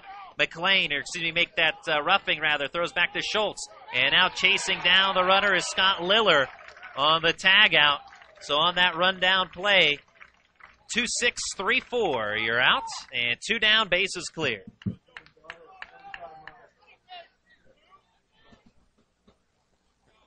Well, the runner was off, but W&J well prepared. The pitch out works perfectly. Yeah, guessed right on that pitch out for sure. Parrish jumped out there and fired a strike to second base. After that, just a tidying up of the rundown to eliminate Beamendorfer. Joey Fear accepts ball 3, 3-1 now. With the bases empty, 2 outs and a 1-run deficit for the Bearcats. This one popped up third base side. McLean will take a look, but into the seating area here at Ross Memorial Park. I think that one was fumbled beyond the seats. That one was kind of funny. As that ball went up, everybody in the crowd stood up like they were going to catch it, and as the ball came down, it looked like everyone went to duck. Hit it to me, huh? No, never mind. 3-2, and another ball popped up third base side. This one may stay in play. McLean makes the catch, leaning up against the fence and foul ground. And that ends the inning. A base hit, a caught stealing, nobody left on. After 4.5, W&J 3, St. Vincent 2. You're listening to the PAC Baseball Championships, brought to you by Sport Clips. We're here at Sport Clips, the new just for guys haircutting place, to see what the buzz is about. How was it? Nice cut, nice price, professional stylist. Doesn't get any better than this. There's sports on TV at every chair. I got an awesome haircut, steam towel treatment, neck and shoulder massage. I went all the way! What are you waiting for? Sport Clips is now in your neighborhood. At Sport Clips, guys win. With 2 locations in Washington County, at the McMurray Shops in Peters Township and at Trinity Point in Washington.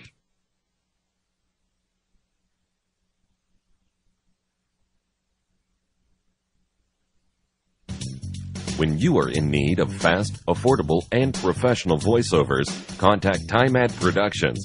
TimeAd Productions offers voice services for business presentations, documentary narrations, radio, television, imaging, and commercials, movie trailers, corporate phone systems, websites, audiobooks, and more. Visit or contact us online at www.timeadproductions.com.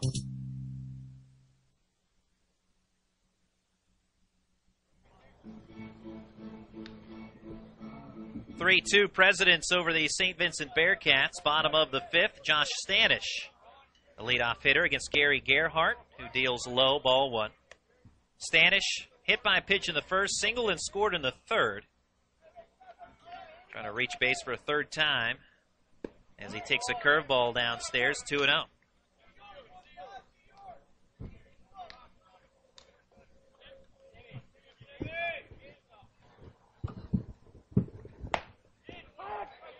A fastball from Gerhardt is a strike.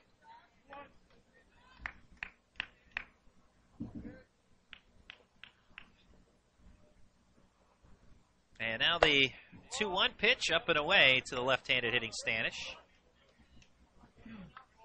Let's see if Gerhardt gives in here. 3-1 hitters count to Stanish. And Stanish will take on the outside edge. Pitcher's pitch, not willing to give in on that 3-1 pitch. Yeah, big outside edge to hit there.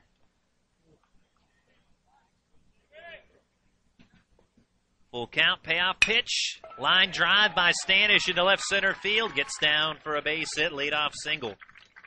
2 for 2 now, and on for the third time is Stanish.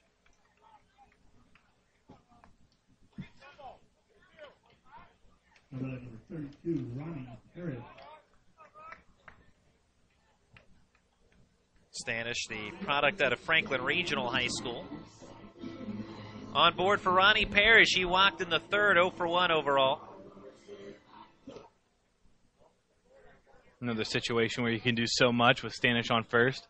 Obviously great speed. Parrish handles the bat well in the batter's box. And Parrish with a line drive snared by Beemendorfer. Throw to first, double play. That one was caught off the shoe top. Stanish thought perhaps that one short hop Beemendorfer, but it did not. Line drive, again, shoestring catch by Beemendorfer. Double play cleaned up, 5-3. Well, that ball was smoked off the bat of Parrish, too, right into the glove of Beemendorfer.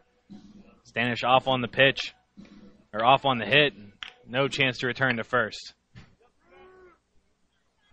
Tyler Schultz, 2 outs, bases empty now in the bottom of the fifth. 3-2 W&J. Schultz takes a breaking ball outside, ball one. There's a break for Gerhardt. Hate to deal with the speed of Stanish. Well, he doesn't have to deal with it anymore. He's erased. 1-0. Fastball inside edge. Well, you can hit the ball right on the screws, right at somebody, and it results in 2 outs. Maybe 3 or 4 feet. In one direction, it's a single to left. In the other direction, it's a double down the line. This time a chopper to Beemendorfer on the 1-1 pitch, throw across the diamond. A little bit into the runner, but Fear had enough time to play that ball and then step aside from Tyler Schultz heading up the line. That ends the inning. So a line-out double play, 5-3, and then the final out of the inning goes 5-3. And the score after 5, it's W&J 3, St. Vincent 2. You're listening to the PAC Baseball Championships, brought to you by Sport Clips. When you are in need of fast, affordable, and professional voiceovers, contact TimeAd Productions. TimeAd Productions offers voice services for business presentations, documentary narrations, radio, television, imaging, and commercials, movie trailers, corporate phone systems, websites, audiobooks, and more. Visit or contact us online at www.timeadproductions.com.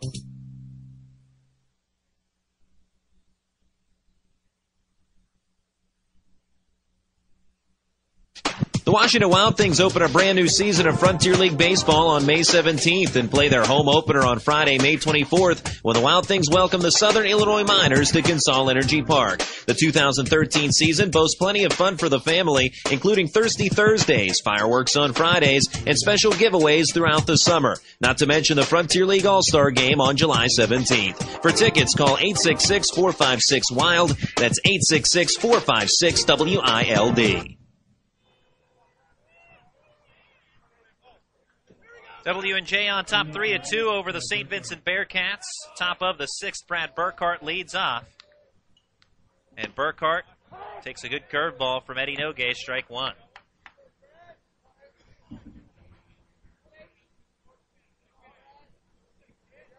Nogue's 0-1 fastball on the inside edge for a strike.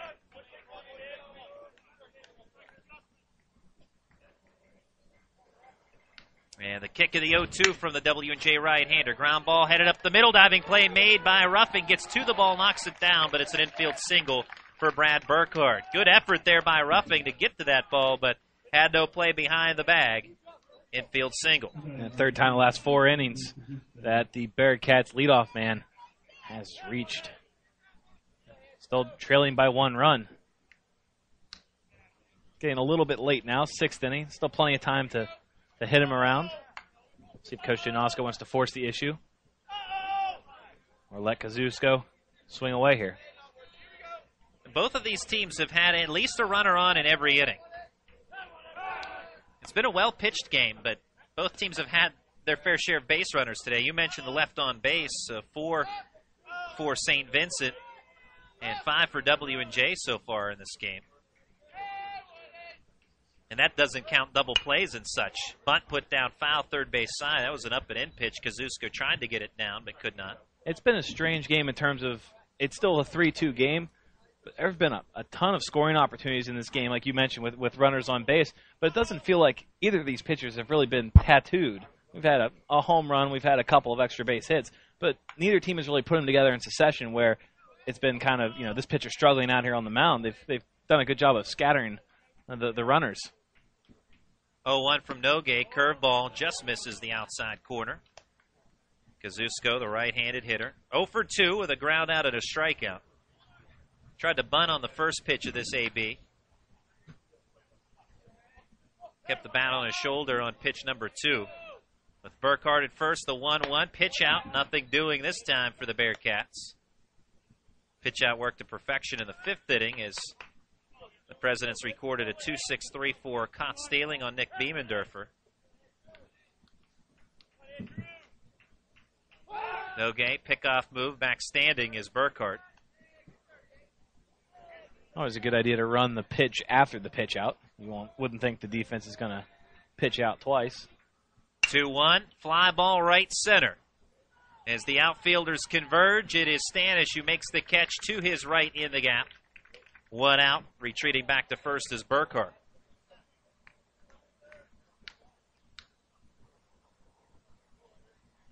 So Kazusko quietly the inning's first out as Jordan Britcher stands in. He's 1 for 2 with a double and a run scored. Scoring St. Vincent's second run of the game in the 4th inning.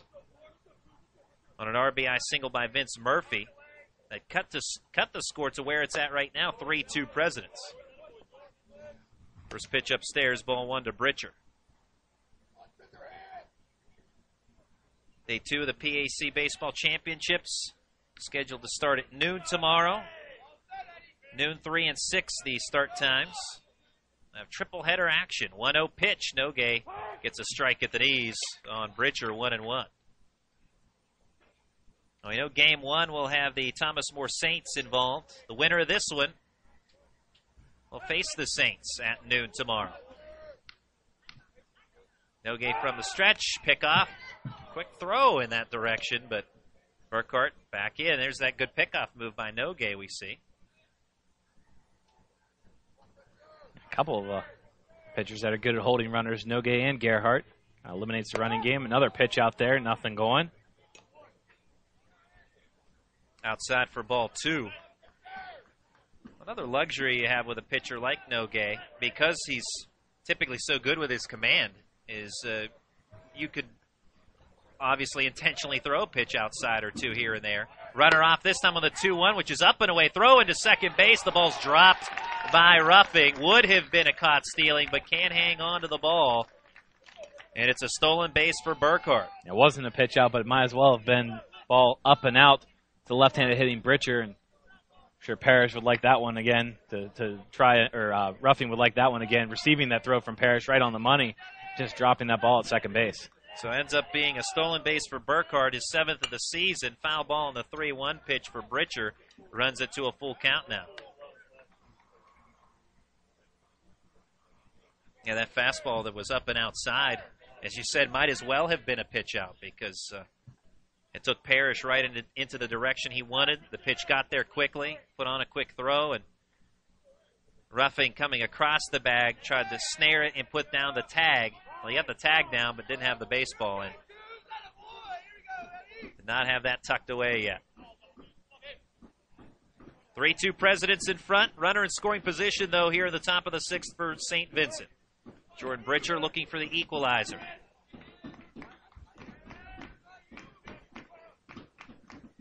Payoff pitch, fly ball right center. This will chase Brady back a few steps, but he gets to it, makes the catch. Line drive throw back to the infield. Burkhardt stays at second. 2 outs now in the 6th.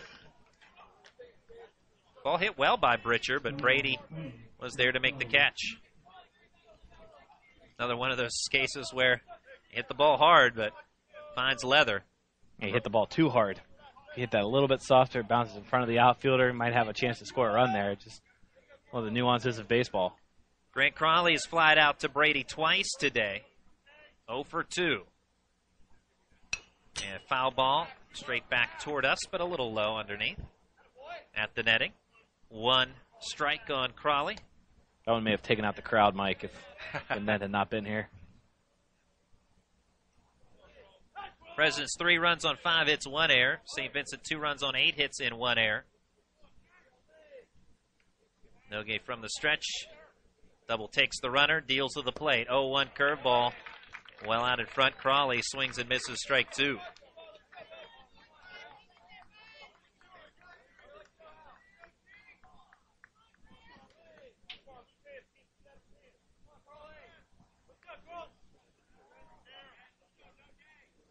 Parrish sets up away on the 0-2. Low and away in the dirt. Stopped by Parrish. Runner takes off for third. No throw. Wild pitch moves Burkhardt to third. Now he's 90 feet away from tying this one up.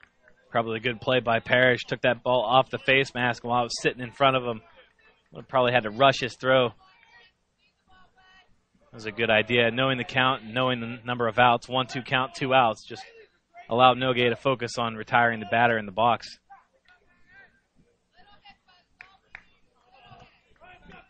Take care of the batter, and the inning is over. Simple as that. Parrish sets up away again. Breaking ball catches the inside part of the plate for strike 3. Pitch wasn't quite where Parrish set up, but he does get the strikeout. Caught looking as Crawley. That ends the inning. A single for Burkhardt. He's left stranded after 5.5. It's W&J 3, St. Vincent 2. You're listening to the PAC Baseball Championships, brought to you by Sport Clips. Disability affects the lives of over 29,000 people in Fayette, Washington, and Greene counties. Tri-County Patriots for Independent Living are people with and without disabilities working to meet those needs in the community. The success of Triple comes from the commitment of a dedicated board of directors, its members, and volunteers. To continue to improve services, Triple is renovating the historical YWCA building located at 42 West Maiden Street in Washington. This will allow for an assistive internet cafe, increased veteran services, and transportation and wellness to provide skills to help with independent living. Your help and feedback are appreciated, and if you seek assistance, we're here to help. Call us at 1-877-889-0965. That number, 877-889-0965. Or visit us online at triple.com and on Facebook.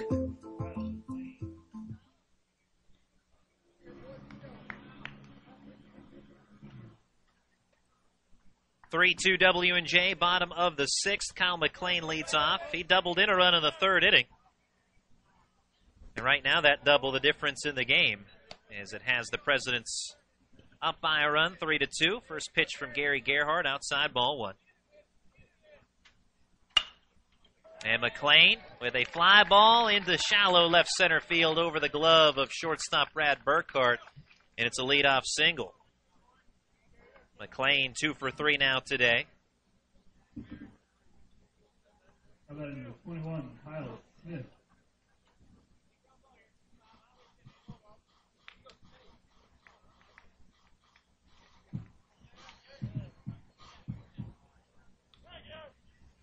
Kyle Smith, he's 0 for 1 plus a walk. With McLean on board, see if the President's running game is instituted. Bunt put down, and this one hard off the dirt in front of home plate. Fielded by Gerhardt. Look to second, throw to first. Sacrifice goes 1-3. McLean in scoring position now with 1 away for Scott Brady. Everybody does their job. Smith gets the bunt down. McLean moves up. Gerhardt records the out at first base. Now where that bunt went down, hit hard on the dirt in front of home plate, which sent that relatively high to the air and eliminated any possibility of going to second for Gerhardt, because by the time that one eventually fell into his glove, his only option realistically was at first, and he does go in that direction for the out that goes 1-3 on the sacrifice as Scott Brady takes a fastball outside, ball one. So McLean at second with 1 away, 3-2 Presidents in the bottom of the 6th. Game 2 of our doubleheader, the PAC Baseball Championships, day 1. 1-0 pitch. This one fought off into shallow center field, base hit. McLean will move to third, playing that one quickly. Vince Murphy, a quick throw to the infield. Runners at the corners, 1 out. McLean had to wait on second base. I thought that ball was going to fall off the bat, but McLean had to wait just to be sure. And Murphy kind of caught that on the short hop, so McLean only able to move up 1 base. Now on third. Now runners on the corners for the Presidents with 1 away. And for good measure, Vince Murphy with a nice decoy out in center field, too. I don't know if that necessarily helped matters or not, but he put on a good decoy where he made as if he was going to make that catch on the fly and then let it drop, or held that glove up as if it would fall in, and then played it off the short hop and then fired in quickly to the infield. So runners at the quarters now for Michael Rupping. He's 0 for 1 plus a walk. As you normally find for the Presidents. Good speed on the bases, but put down by Ruffing. First base side. Gerhardt will play it, throws it toward home, and throws it away. Run in. McLean makes it 4-2 as he slides in without a tag. The catcher, Andrew Kazusko, could not play that throw. Gerhardt fielded it on the first base side and then spun and threw wildly, almost as if he didn't even look home first. He just spun and threw. And that has runners at first and second, and the Presidents increasing their lead 4-2. Yeah, just fielded that ball on the first base side. We'll have a meeting at the mound here by St. Vincent. But yeah, just fielded that ball on the first base side, and he had an out right in front of him at first base. Tried to get the out at home and didn't really look at it. Like you said, Randy just kind of turned and whipped it towards home. Missed his catcher by a few feet, and the ball traveled to the backstop. Another instance of W&J just forcing the issue. A safety squeeze that time. You can kind of see that one developing, too, with the situation we had with number 9 hitting Ruffing in the box. And good wheels on third base with McLean.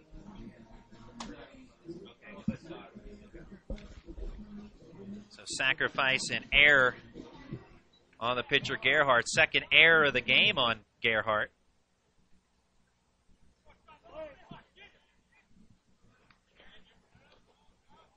And Scott Liller with the runners going. Line drive foul right field side.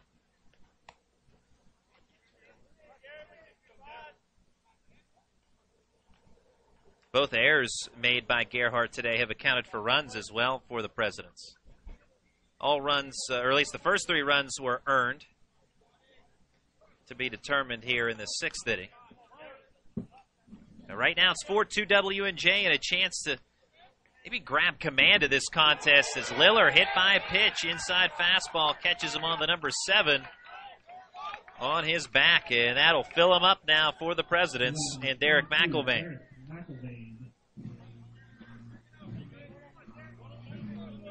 McIlvain 1 for 3, singled and scored in the third.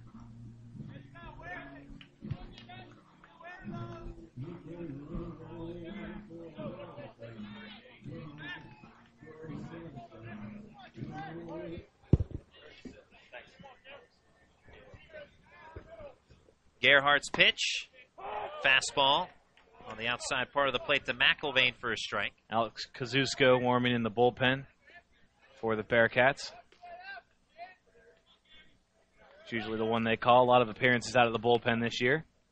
Gerhardt, deep breath, 0-1 in the dirt, stopped by Andrew Kazusko, the catcher.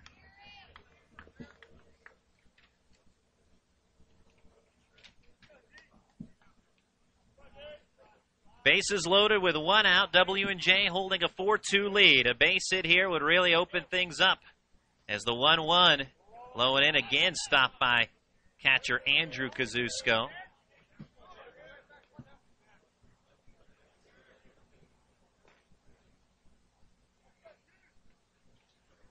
At third base, Brady. At second, Ruffing. At first is Liller.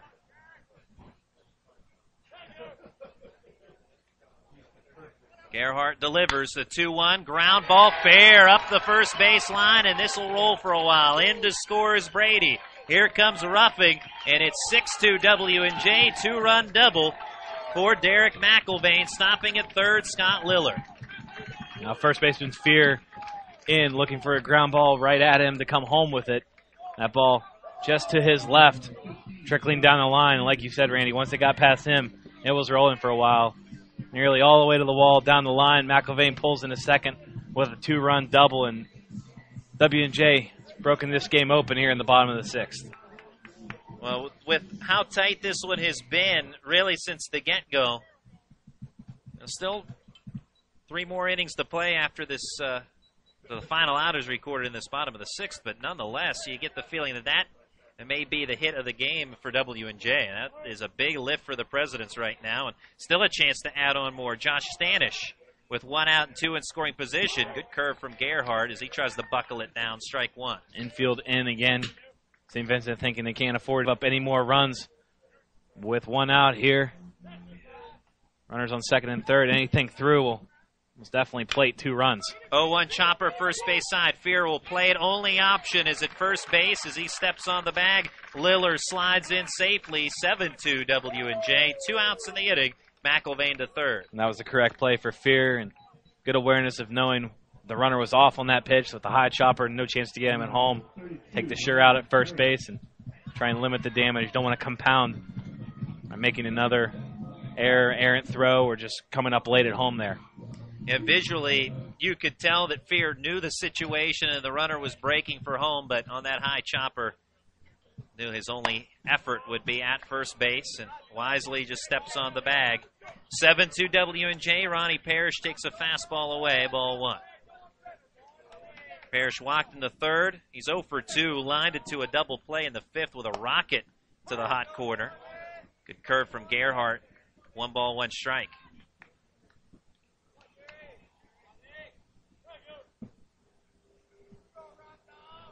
Gerhardt, as typically he does, with the deep breath and brings the pitch. 1-1 fly ball, right center field, drops in, base knock. In to score comes Derek McIlvain. Stopping at first is Parrish. RBI single makes it 8-2 W&J. And that's his hit right there. Very good power to right center field. That one not deep right center, but that's definitely his hit. When he's right, Ronnie Parrish is an opposite field hitter. Just like that one, just like you draw him up. If you looked at his hit chart, you see most of his balls would fall there. And Mick Janasco, the St. Vincent head coach, coming out of the dugout to talk with Gerhardt, and it could be time for a pitching change as he was looking out toward the bullpen, and indeed he takes the ball away from Gerhardt. So that'll be it for the starter today for St. Vincent as the Presidents have opened up an 8-2 lead. It was 3-2 when this bottom of the 6th started. Bearcats come out of the dugout for a round of applause for Gerhardt, but disappointed. He'll return to the Bearcats dugout as now St. Vincent trailing W&J 8-2. 2 outs of the inning. Parrish at first base and Tyler Schultz due up next as he'll face new pitcher right-hander Alex Kazusko, junior right-hander. And And St. Vincent started this one in the first inning with a solo homer by Joey Fear to take a 1-0 lead. Presidents, though, answered with 3 runs in the bottom of the third to make it 3-1. St. Vincent cut it to 3-2 on an RBI single by Vince Murphy in the fourth. Well, the Presidents, with this 5-run bottom of the sixth, have taken command and will try to hold on. But right now they still are doing some work with the stick as Alex Kazusko, the next pitcher called upon for the Bearcats. Numbers on Kazusko this year: 3-3 record, 4.97 ERA, 16 appearances, 1 start. He has 2 saves in 29 innings. His walk 12 while striking out 8. So more walks than strikeouts, but not a lot in either category. So more of a contact-type pitcher, Alex Kazusko. And definitely provides St. Vincent good work out of the bullpen all year. Hope we can try to get out of this 6th inning. Keep it at 8-2 and maybe have the offense wake up in the 7th inning for a couple more runs for the Bearcats to try and draw this thing closer. If you're just joining us in Game 1 today, Thomas More defeating Teal 14-1. So Thomas More will take part in Game 1 tomorrow afternoon from Ross Memorial Park against the winner of this contest. Game 2 will have the Teal Tomcats awaiting the loser of this affair, here being played between W&J and St. Vincent. Right now the Presidents in command 8-2. And Game 3 tomorrow will pit the loser of Game C, if you will, and the winner of Game D. And that will be the first elimination game of the tournament. Pitch outside from Kazusko, ball 1. So Gerhardt today going 5 2/3 before his exit. Tyler Schultz 0 for 3. The runner at first and 2 outs. Fastball high. Gerhardt 5 2/3 innings, 9 hits, 8 runs, still responsible for the runner on first base. Walk 3 by my count, did not strike out a batter. Also hit 2 batters. From the stretch, Alex Kazusko with the 2-0 in the dirt.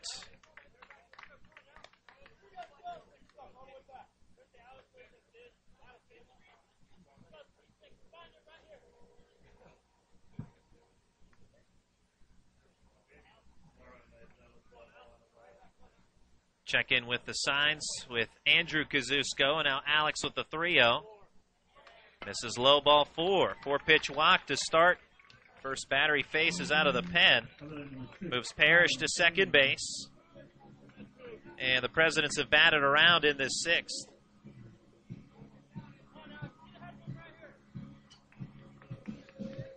Kyle McLean started the inning with a single and scored a run.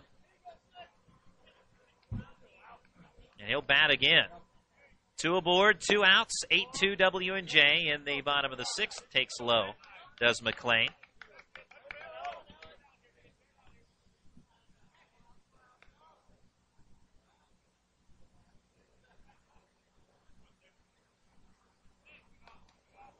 Kazusko at the belt, taking his time. Long stare down to the runner at second. Deals the 1-0. Didn't mean to. Check swing, ground ball, foul, first base side. Narrowly kicked foul, just crossing in front of the first base bag at the last moment. Played behind the bag by first baseman Joey Fear.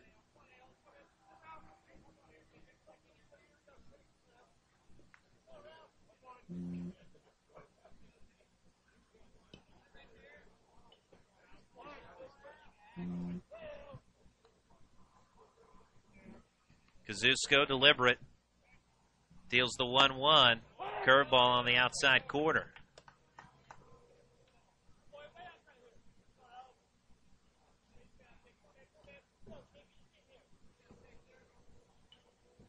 Shakes off a sign. And out comes Reddy. Quick stare down again. Actually, a long stare down of Parrish. Double take, and now time called by McLean. Too deliberate on the hill right now is Alex Kazusko, at least as far as Kyle McLean is concerned. Biemendorfer, the third baseman for St. Vincent, comes in for a quick chat with Alex Kazusko. Now we'll return to his position. 2 aboard for the Presidents, 2 outs, bottom of the 6th.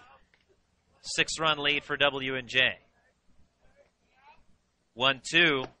High breaking ball, well off the mark. More bullpen action for St. Vincent. Chris Storm, side armor, freshman, loosening up. 2 balls, 2 strikes, 2 outs, 2 on for W&J. And Alex Kazusko deals, jams McLean, foul ball over the press box. Count will stay the same.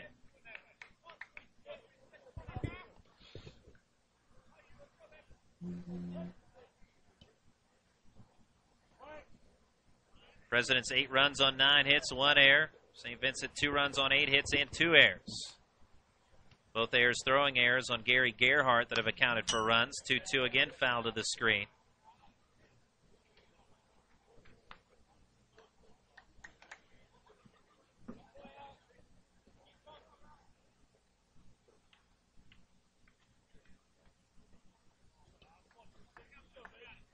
Wonderful opening day of action here on the PAC Sports Network of the PAC Baseball Championships.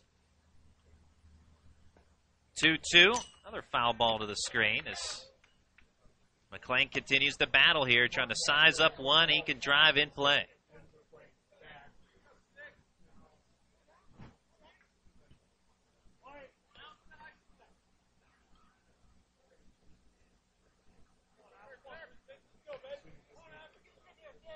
Parrish with his leadoff of second receives a lot of attention from Kazusko, brings to the plate, and this one hit into left field, being waved around. Ronnie Parrish, he'll score. 9-2 Presidents RBI single for Kyle McLean.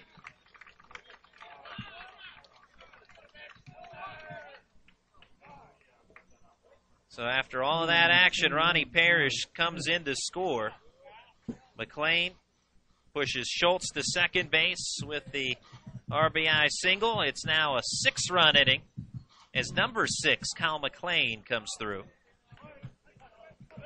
Here's Kyle Smith. He put down a sacrifice bunt earlier in this inning. Fly ball into left center.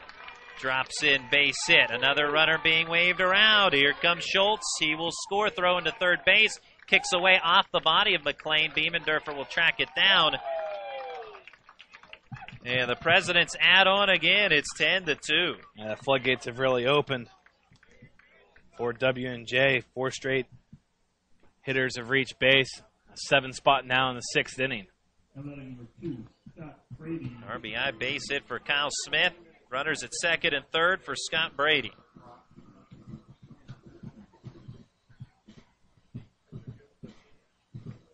And here comes Mick Janosko again. Out to the mound. Alex Kazusko not providing the outs that Coach Janosko is looking for. In fact, no outs. Faced 3 batters, a walk, a single, and a double allowed by Kazusko, and we'll have another pitcher here for St. Vincent.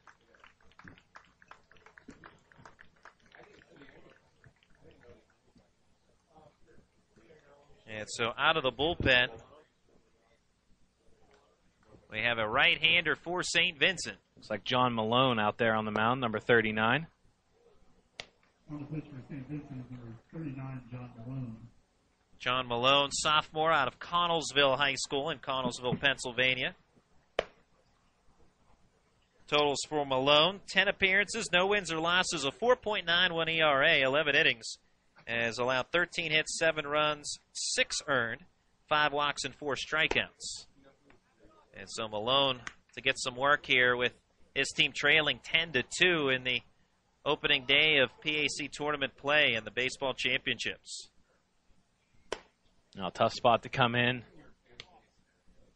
Trailing 10-2, you're just looking for strikes from the pitcher and trying to get the final out of this 6th inning.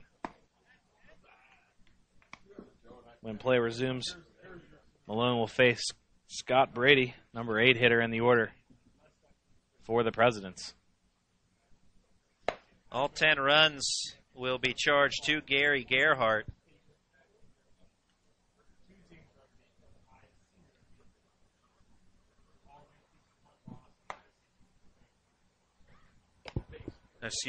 9 runs charged to Gerhardt. The 10th, Tyler Schultz, belongs to Kazusko. Kazusko still on the hook for the runners on second and third.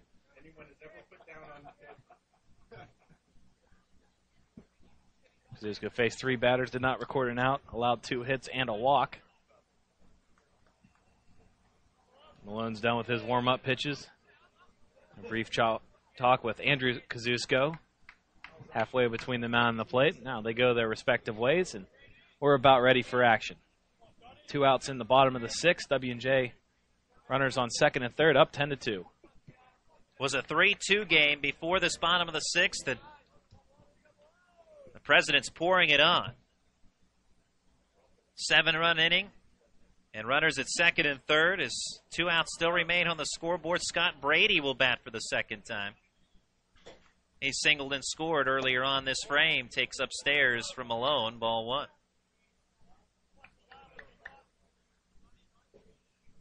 Twelfth batter of the inning for W&J.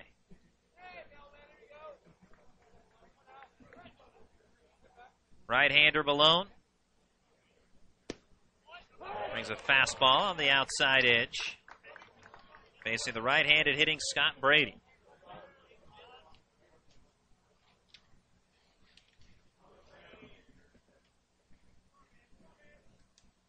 Brady out of Hampton High School, Allison Park, PA, where he resides. His hometown. 1-1 pitch. Breaking ball outside. 2-1. What's a playoff team? WPIAL.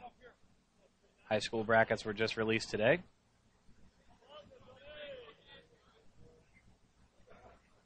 A lot of folks around the western Pennsylvania area see where their local high school and favorite high school team playing. 2-1. Called a strike on the outside edge. 2-2.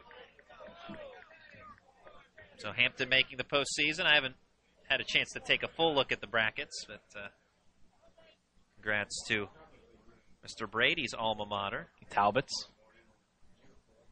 2 balls, 2 strikes, 2 outs, 2 on at second and third. 10-2, W&J leading in the bottom of the 6th. Ground ball up the middle, base hit. McLean in to score. Here comes Kyle Smith, and it's now 12-2 Presidents, a 10-run lead.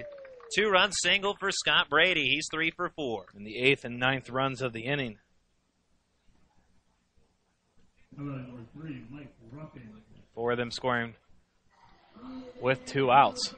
That'll close the book now on Alex Kazusko, so all 3 base runners he allowed eventually come in.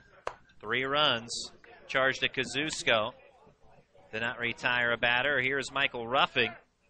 Walked in the 4th. Put down a sacrifice. Reached on an error in the 6th inning. And a fly ball into shallow left. Another base hit. Ruffing will push Brady to second base.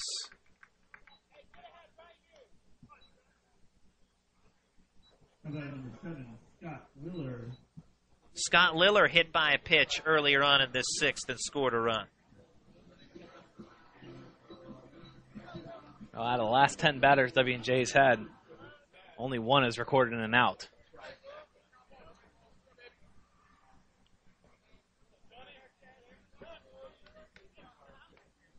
Malone double takes the runner at second. Deals a strike at the knees. At the time, we said that Derek McIlvain's 2-run double, you have to feel that it opened things up. Well, it did. It certainly did. And McIlvain waits on deck. 0-1 pitch, curveball low. Scott Lillard scored a couple of runs today. 12 runs on 13 hits for the Presidents. They've scored 9 runs in this bottom of the 6th alone.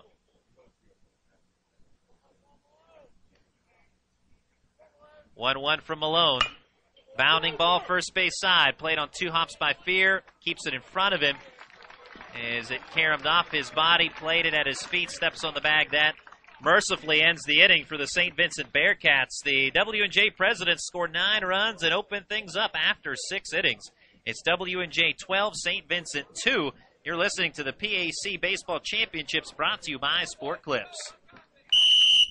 We're here at Sport Clips, the new just for guys haircutting place, to see what the buzz is about. How was it? Nice cut, nice price, professional stylist. Doesn't get any better than this. There's sports on TV at every chair. I got an awesome haircut, steam towel treatment, neck and shoulder massage. I went all the way! What are you waiting for? Sport Clips is now in your neighborhood. At Sport Clips, guys win.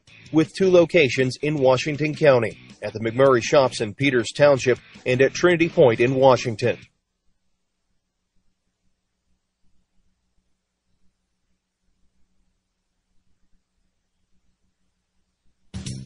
When you are in need of fast, affordable, and professional voiceovers, contact TimeAt Productions.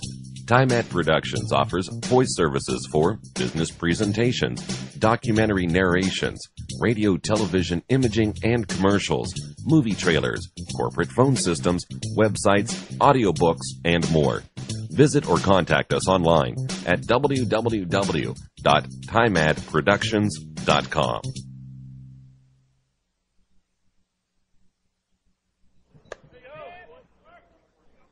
Top of the 7th, St. Vincent behind W&J 12-2. Trying to get back in it. They'll take to the plate here. Vincent Murphy on the 1-0 pitch from Eddie Nogay takes low, ball 2. Nogay, a lot of time in the dugout. A lot of time to think about how he was going to pitch the top of the 7th. I think it was light whenever he went back to the dugout after the 6th inning, and now the lights are on and getting close to darkness. Presidents opening up a 1-run game to a 10-run game with 9 in the bottom of the 6th. 2-0 pitch, a called strike for Nogay. Vince Murphy 2 for 2 with an RBI single in the 4th. Nogay's kick in the next pitch. Ground ball hit the second baseman, Scott Liller. He'll back up a little bit to field that grounder and then deliver a quick toss to Tyler Schultz at first base, 1 away in the 7th. I mentioned this earlier on a ground ball that A.J. Kavinsky fielded, but on the artificial surface, you know you're going to get the true hop, or at least most typically you'll get the true hop on these artificial surfaces. Liller waiting on that extra hop, where on a natural surface you more than likely would not do so, but gets the out as you're coached on the artificial surface. Here's a grounder to third off the bat of Tanner Master, handled by McLean. Quick toss across the diamond, 2 outs in the 7th. Yeah, strong throw by McLean there at third base. And just to touch on what you were talking about, Randy, yeah, it's easy to attack a baseball on turf. Obviously, it's going to come, certain hits are going to bounce more, or sometimes it's going to come faster off of turf than it would on grass, but you can attack it a lot more because you know it's going to take that true hop. So those hoppers, those in-between hops especially, you don't have to worry about if it's going to bounce up or stay down on you coming off of a grass surface. And the only thing you really have to worry about here at W&J is ground balls down the lines a little bit. You do have the dirt sliding pits where the bases are, so sometimes that can throw a wrench in the plans of a corner infielder, especially if a ball's smoked. Here's a one-hopper back to Nogay in a very prompt top of the 7th inning. 1, 2, 3 go the Bearcats, so the Presidents will go right back to the plate. It seemed like an eternity they were at the plate, and they'll be right back to the dish in the bottom of the 7th. Stretch time here at Ross Memorial Park after 6.5. The score, W&J 12, St. Vincent 2. You're listening to the PAC Baseball Championships brought to you by Sport Clips. The Washington Wild Things open a brand new season of Frontier League Baseball on May 17th and play their home opener on Friday, May 24th, when the Wild Things welcome the Southern Illinois Miners to Consol Energy Park. The 2013 season boasts plenty of fun for the family, including Thirsty Thursdays, fireworks on Fridays, and special giveaways throughout the summer. Not to mention the Frontier League All-Star Game on July 17th. For tickets, call 866-456-WILD. That's 866-456-WILD.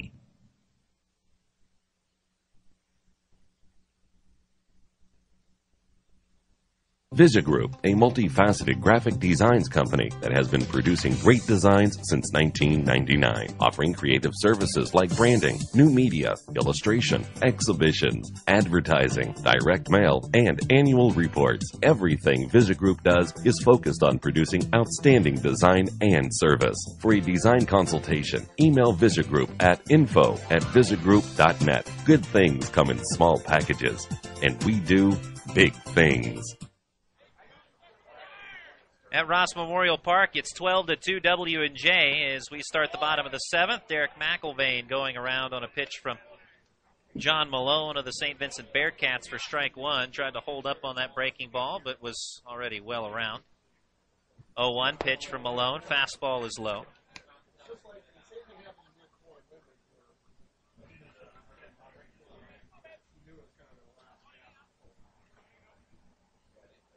One from Malone. Low again to McElvain. 2 balls and 1 strike. McElvain with a bases loaded 2-run double in the 6th inning. The hit that really helped spearhead that 9-run bottom of the 6th. And here starts the 7th with a liner up the gut base hit over the second base bag and into center field. McElvain with a 3-for-5 day so far. Yeah, I'd say up and down the lineup, everybody having a good hitting day for W&J. Now 14 hits total for the Presidents. 8 of them coming last inning, bottom of the 6th.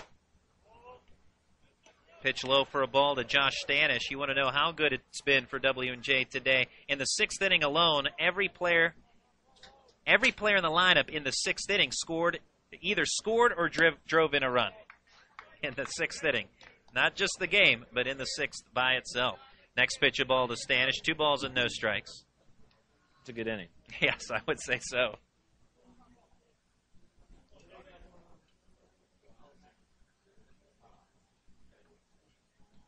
(2-0). Inside to Stanish, ball 3.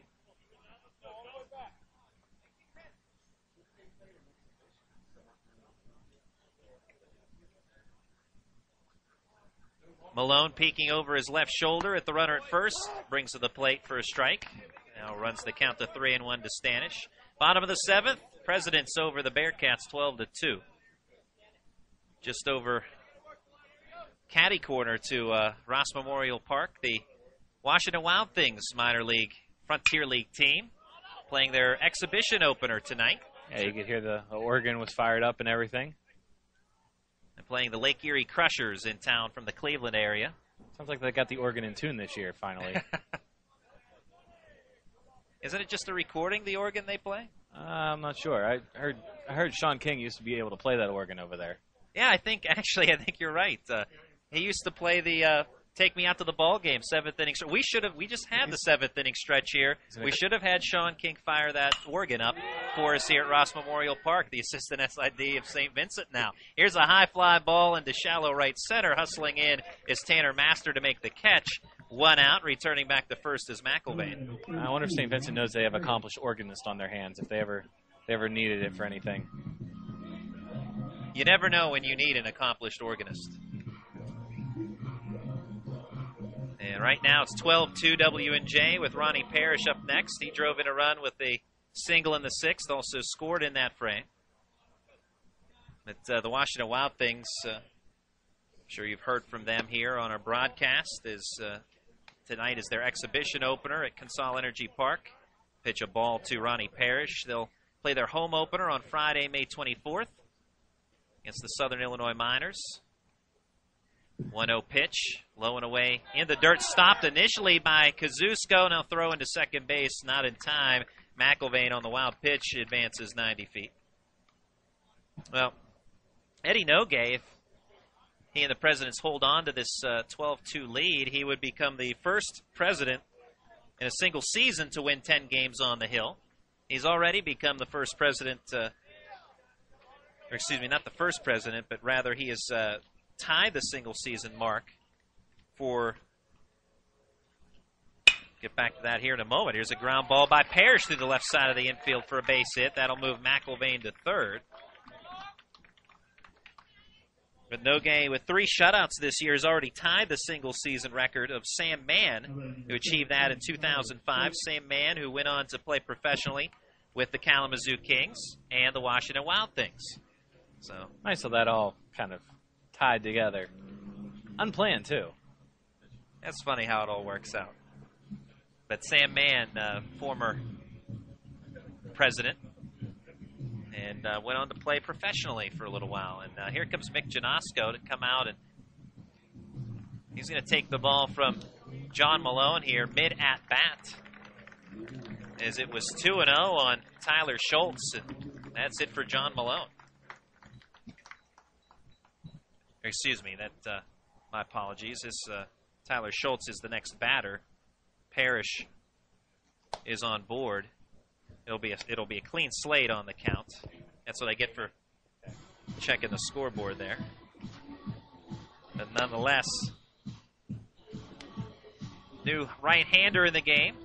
Eamon Kelly, St. Vincent right-hander. 0-1 on the year, 591 earned run average. This will be his 9th appearance. 10 2/3 innings. And we'll work on the year. 9 hits, 7 runs, a couple of walks, 4 strikeouts. 4th pitcher of the game now for St. Vincent. So John Malone going 2/3 in relief as he gets the first batter in the 7th inning. Serves up singles to McIlvain and Parrish with runners at the corners. Tyler Schultz will be the next hitter. And things rolling along for W&J, already leading at 12-2. It appears they are bound for a collision course with the Thomas More Saints for Game 1 tomorrow, scheduled for noon. And you can hear all the action of the PAC tournament. Day 1, Day 2, and Day 3, the championship day. All the action, every pitch here on the PAC Sports Network.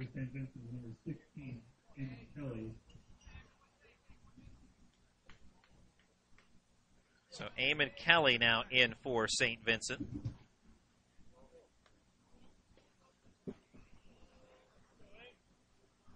This is definitely the opposite feel from a year ago when St. Vincent pulled the upset. This is definitely W&J stranglehold on this game right now, looking to further their lead.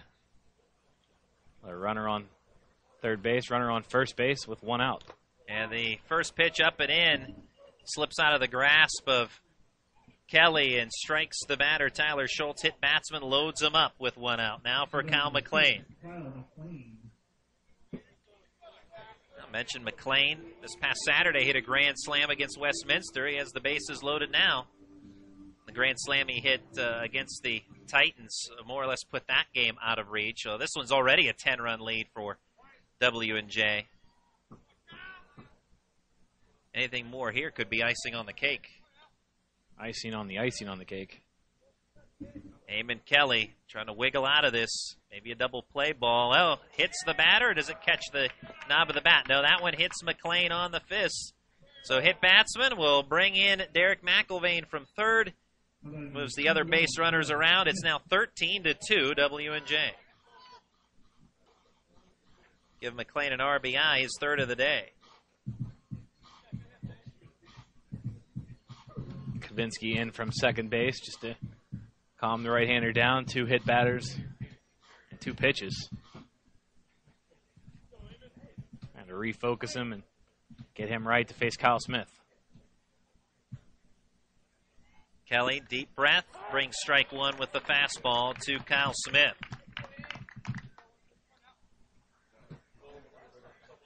$13 runs on 15 hits for W&J. 0-1. Curveball, strike on the outside corner. Sun setting in western Pennsylvania.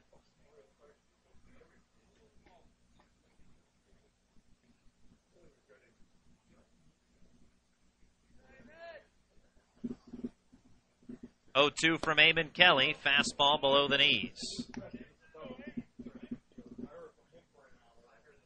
We talked about the feel of this game. To start in the first inning, you had the feel potentially of an upset for St. Vincent. First inning home run by Joey Fear. And really ever since then, as the 1-2 swung on and missed by Kyle Smith. This game kind of started out the same way as the Teal Thomas More game. Not that it's going to be a shutout or a pitcher's duel, but certainly low scoring. We were 3-2 through 5.5 innings. And W&J exploded for a 9 spot in the 6th, added 1 on here in the 7th. No looking back for the Presidents. 2 outs now in the inning after the punch out of Kyle Smith. Scott Brady takes a strike on the outside corner, so Eamon Kelly, after hitting a couple of batters, now starting to find his range, so to speak. Find his feel up on the mound. Bases loaded for the Presidents, 2 outs, 13-2. W&J jams Scott Brady with the 0-1 pitch, and now 0-2 the count. Looks like we got action in the W&J bullpen. Righty loosening up down there.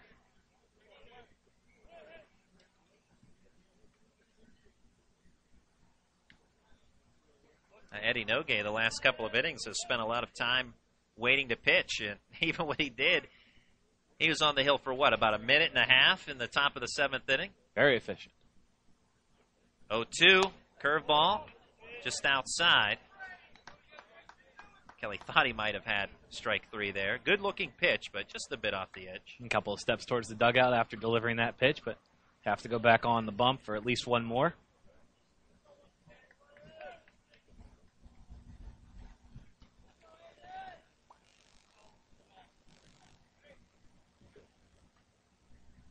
Harris, Schultz, and McLean all aboard. Bases filled, 1-2, liner to the netting.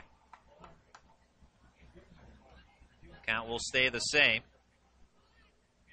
Presidents in command. It was a 3-2 game until a 9-run bottom of the 6th opened it up for the Presidents.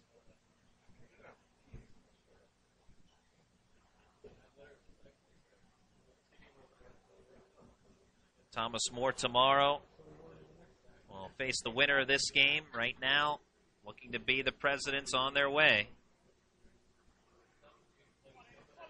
That'll be an interesting matchup if it comes to that tomorrow. Both teams scoring at least 13 runs in their respective games. 1-2, outside on the breaking ball, 2-2. And Coach Jeff Mountain, when we had him on the air live during Game 1, he was very impressed with Thomas More. Now, obviously, had seen them earlier on in the season as well. Saints taking 2 of 3 against W&J during the regular season, but seeing them live in action against Teal, he was very impressed again.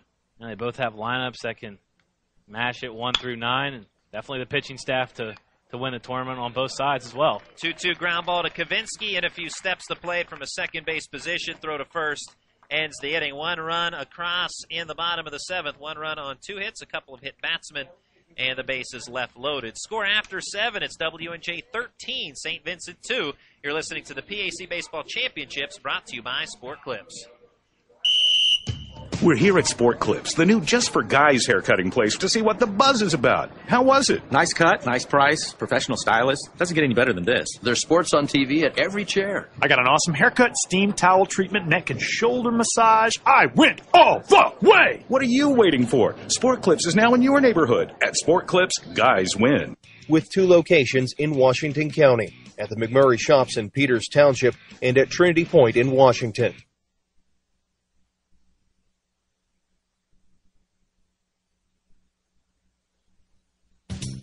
When you are in need of fast, affordable, and professional voiceovers, contact TimeAd Productions.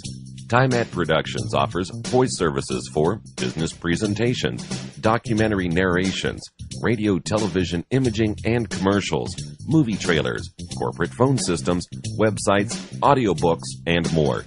Visit or contact us online at www.timeadproductions.com.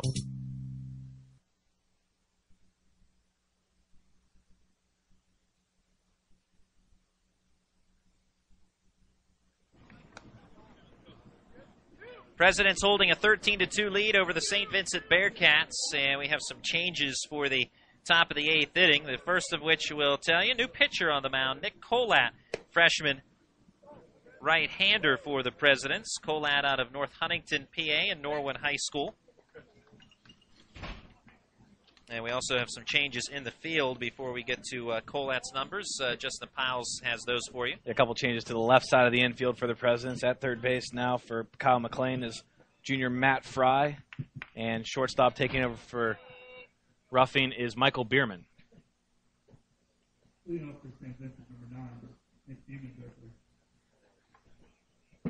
Leading off the top of the 8th is Nick Biemendorfer, as Nick Colat, The new hurler now for the Presidents, working in relief for Eddie Nogue with 7 quality innings.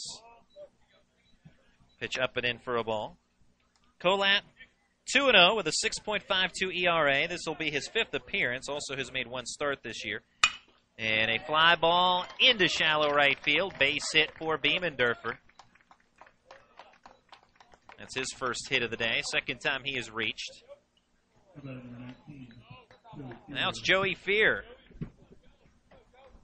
Hit a solo homer in the first inning. At that time, seemed to jumpstart the Bearcats with that long ball, but seems like a long time ago now with the Presidents leading 13-2.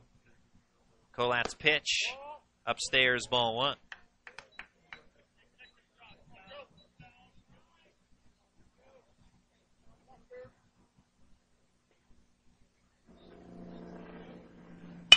And here's a one-hopper knocked down by Colat off the mound. Behind the mound, he'll pick it up and then spin and toss to first.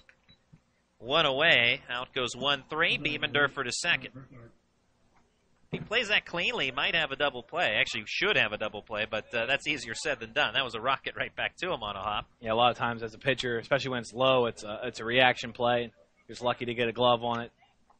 Did the right thing, knocking it down, getting his whereabouts, and then throwing Fear out at first base. Checking out that line on Nogue. 7 innings pitched, 8 hits, 2 earned runs, 3 strikeouts, and did not walk a batter. Efficient work for Nogue once again. 1-0 pitch, foul ball out of play. Trying to become the first President to win 10 games in a single season. And a 20-game winner also in his career, sitting on a 19-1 record right now. Count 1-1 on Brad Burkhardt. He's 2 for 3, a triple, a single, and a stolen base to his credit. Has Biemendorfer at second base with 1 out here in the top of the 8th. 11-run lead for W&J. Foul ball out of play.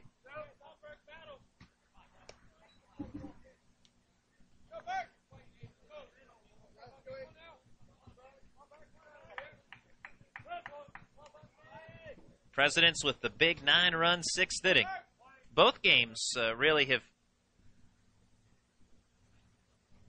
been turned on big innings by the winning team, or at least the Presidents hoping to become the winning team. But Thomas Moore with a big inning in the 4th inning in Game 1 had a 6-run frame. It was spurred on by 3 Teal errors. And here in this contest in Game 2, W&J with a 9-run 6th. 1 error helped the Presidents along, a throwing error at the plate on a bunt. Initially laid down, and Gary Gerhardt, who was on the mound, fielded that ground ball, threw wildly toward home, allowing 1 run to cross, and things just snowballed from there. But still was able to be contained at that point, even with that error, as a 1-2 popped high into right field. Backpedaling Stanish will range under to make the catch for out number 2. Biemendorfer tags and moves to third. So 2 away in the top of the 8th. 13-2 Presidents over the Bearcats. Yeah, going back to that bottom of the 6th, it was still 4-2 with the bases loaded, even with the error. It was 4-2 with the bases loaded, and Derek McIlvain then ripped a 2-run double up the first base line to make it 6-2. And then it was just hit after hit after hit. Andrew Kazusko, 0 for 3, fly ball, hit to right, Stanish, there to make the catch once again. A leadoff single, 1 left aboard after 7.5. W&J 13, St. Vincent 2. You're listening to the PAC Baseball Championships, brought to you by Sport Clips. The Washington Wild Things open a brand new season of Frontier League Baseball on May 17th and play their home opener on Friday, May 24th, when the Wild Things welcome the Southern Illinois Miners to Consol Energy Park. The 2013 season boasts plenty of fun for the family, including Thirsty Thursdays, fireworks on Fridays, and special giveaways throughout the summer. Not to mention the Frontier League All-Star Game on July 17th. For tickets, call 866-456-WILD. That's 866-456-WILD.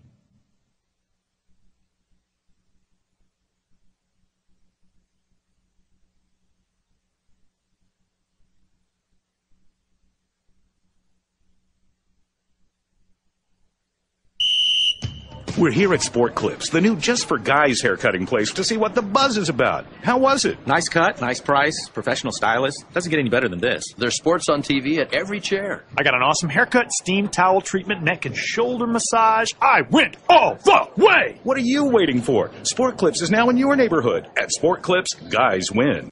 With 2 locations in Washington County, at the McMurray Shops in Peters Township and at Trinity Point in Washington.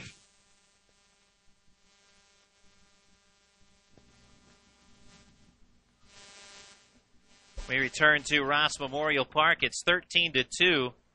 W&J over the St. Vincent Bearcats. And new pitcher in now for the Bearcats is Steve Janik, right-hander on the bump. And Janik, a sophomore right-hander out of Latrobe, Pennsylvania, and Greensburg Central Catholic High School.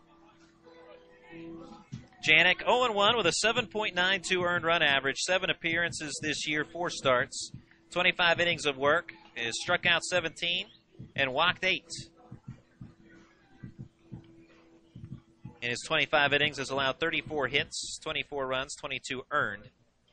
A season tally on Janik, and in this bottom of the 8th, he'll face Michael Bierman to start. Bierman, first pitch swinging, ground ball through the left side, base knock. Doesn't seem to matter who's in the box for W&J. Bierman taking over last half inning as a defensive replacement. Nearly reaches on the first pitch he sees. So he joins the hit parade for W&J today. Scott Liller. First pitch takes low from Janik, ball 1.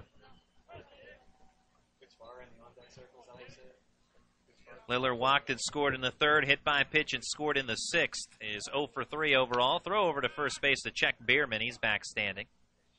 Presidents leading by 11, 13-2.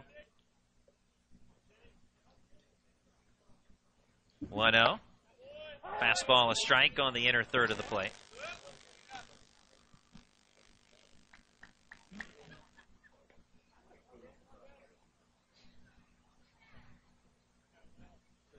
And Janik deals low and outside. 2-1. Well, if your W&J is the top seed, you like to come out and put forth a performance like this over the 4th seed. Obviously, St. Vincent thinking upset coming in to this one. It looked like they might be in store for one to start, but W&J laying down their presence in the 6th inning with a 9-run frame and really in command right now. But if you're Coach Jeff Mountain and company, not only do you like all the runs, but you get 7 innings out of Eddie Nogue, you have to feel good. Here is a Liller ground ball to short, scooped up by Burkhart, flips to second, out there onto first, not in time. Fielder's choice will retire the lead runner, Michael Bierman. Liller is on. Out goes 6-4 of Bierman. Well, hit just too slowly there to turn 2. And Derek McIlvain will check out for a pinch hitter.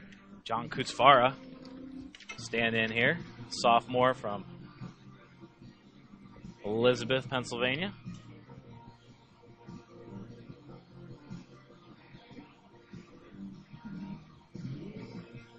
So Kutzfara out of Elizabeth Forward High School.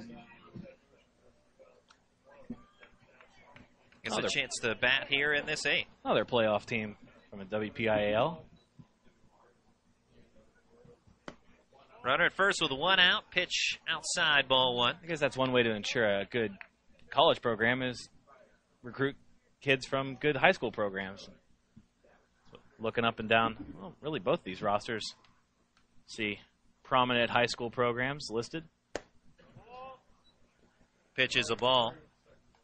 That's something that Thomas Moore really has done a great job of, recruiting winners out of the Cincinnati and northern Kentucky area. And a 2-0 ripped by Kutzfara into left field through the left side.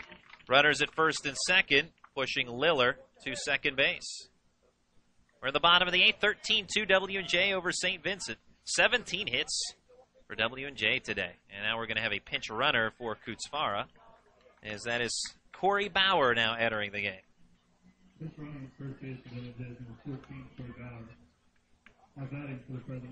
Coach Jeff Mountain getting plenty of different players into the lineup here with a comfortable lead and a lot of depth for W&J, and this is a big reason why you have that. Get different players some playing time, and now pinch hitting is Dan Michael for Josh Stanish.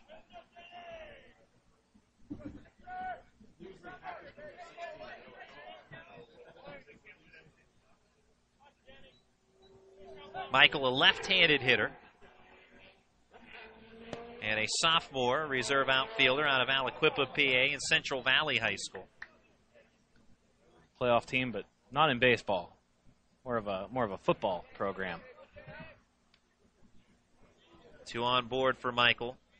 Liller and Bauer now on. 1-0 pitch, ground ball through the right side for a base hit. Runner at third. Liller held up there. Bases are filled for a new hitter. And this will be Jordan Reiner, pinch hitting for Ronnie Parrish.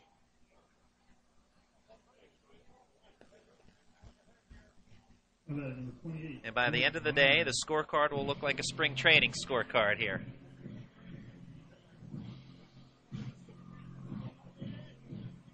A lot of different players checking in for the Presidents, but again, they have that luxury here with a hefty 13-2 lead.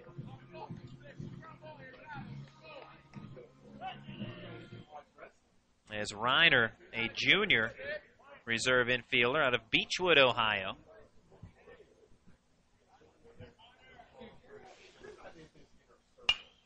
And fouls off the first pitch he sees to the netting. First base side, strike one. There has to be very few places in Ohio that can have the name Beechwood. Must be near Lake Erie, I presume. I would think it's near one of the lake towns up there.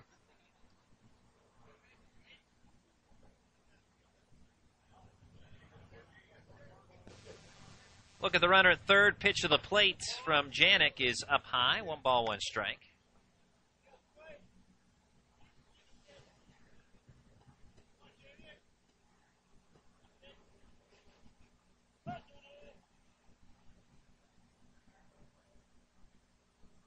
One. Downstairs again for a ball. Beechwood up near the Cleveland area. That's not even on the lake, though.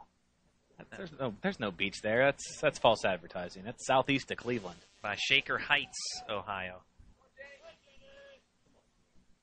2-1 pitch. Low ball 3.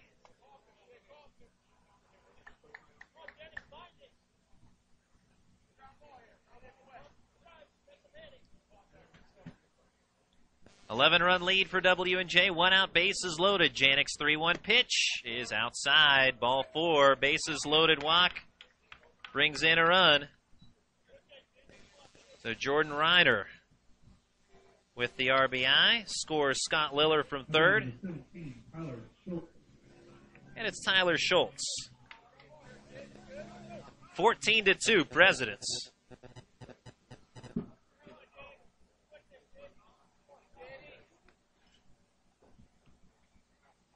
And Schultz, first pitch swinging, skies this one foul territory, first base side, long run for Fear and out of play.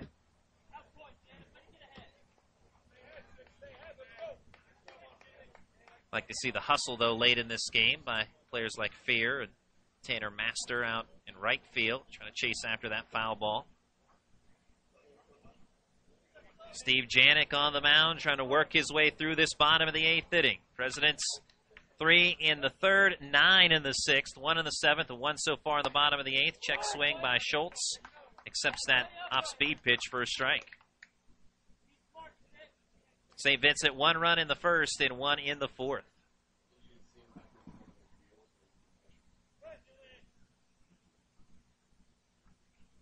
Oh, 2. Late swing and a miss by Tyler Schultz. Strike 3. 2 away now in the 8th.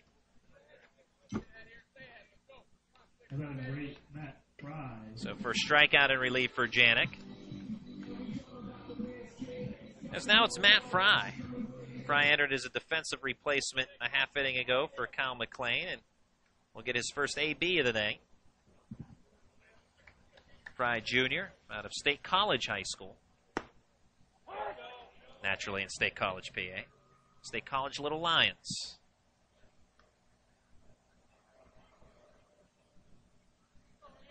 First pitch, a strike from Janik. Bases remain loaded with 2 outs. 14-2 W&J, swing and a miss at a pitch in the dirt.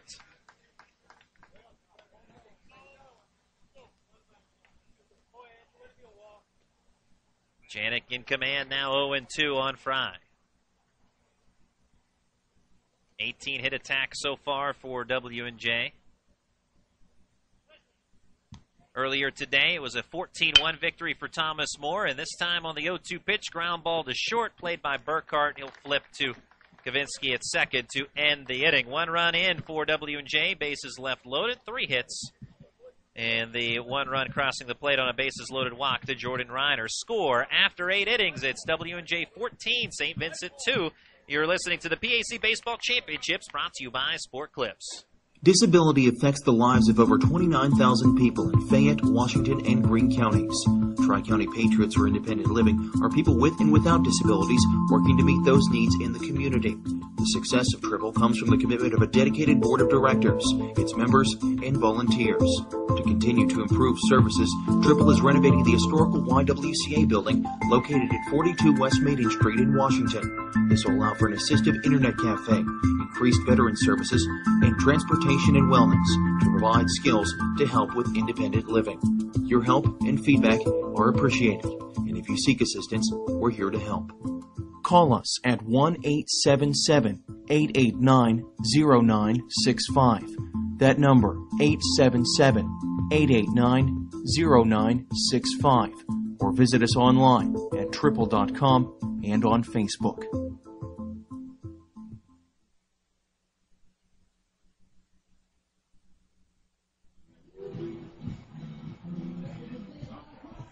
Top of the 9th inning, W&J owning a 14-2 lead over the St. Vincent Bearcats as Nick Colat working in relief. And this will be his 2nd inning of relief, trying to put this one to bed here for the W&J Presidents. 7 innings to start for Eddie Nogay, and I'll give you the rest of the changes defensively for W&J as we had mass substitutions in the bottom of the 8th as pinch hitters, and Justin Pyles will take care of that. First pitch, a strike to Jordan Britcher. Yeah, Corey Bauer stays in the game to play left. Dan Michael still in the game and right. Pitch outside for a ball. We also have Jordan Reiner remaining in the game at first base, and Tyler Schultz taking over for Ronnie Parrish behind the plate. Colat's 1-1. Fouled away by Butcher off the facing above the press box and then back onto the field of play. 1-2 now on left-handed hitting Jordan Britcher. Britcher 1 for 3, doubled and scored in the 4th. At that time, his run scored cut the W&J lead to 3-2. It was very much a contest until a 9-run 6th inning for W&J put this one out of reach. 1-2 foul ball, again out of play.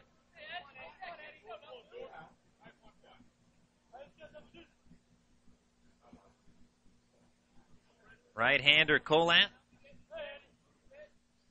Ready, winds, and delivers. 1-2, fly ball to center. This will push Brady hustling over his head. That ball trying to make an over-the-shoulder type catch, but could not get to it. It's a leadoff double for Jordan Britcher, 2 for 4 night. Yeah, second time Brady's been burned by playing shallow on Britcher. That double you mentioned back in the 3rd inning. He's playing shallow on that one, and again here on the top of the 9th.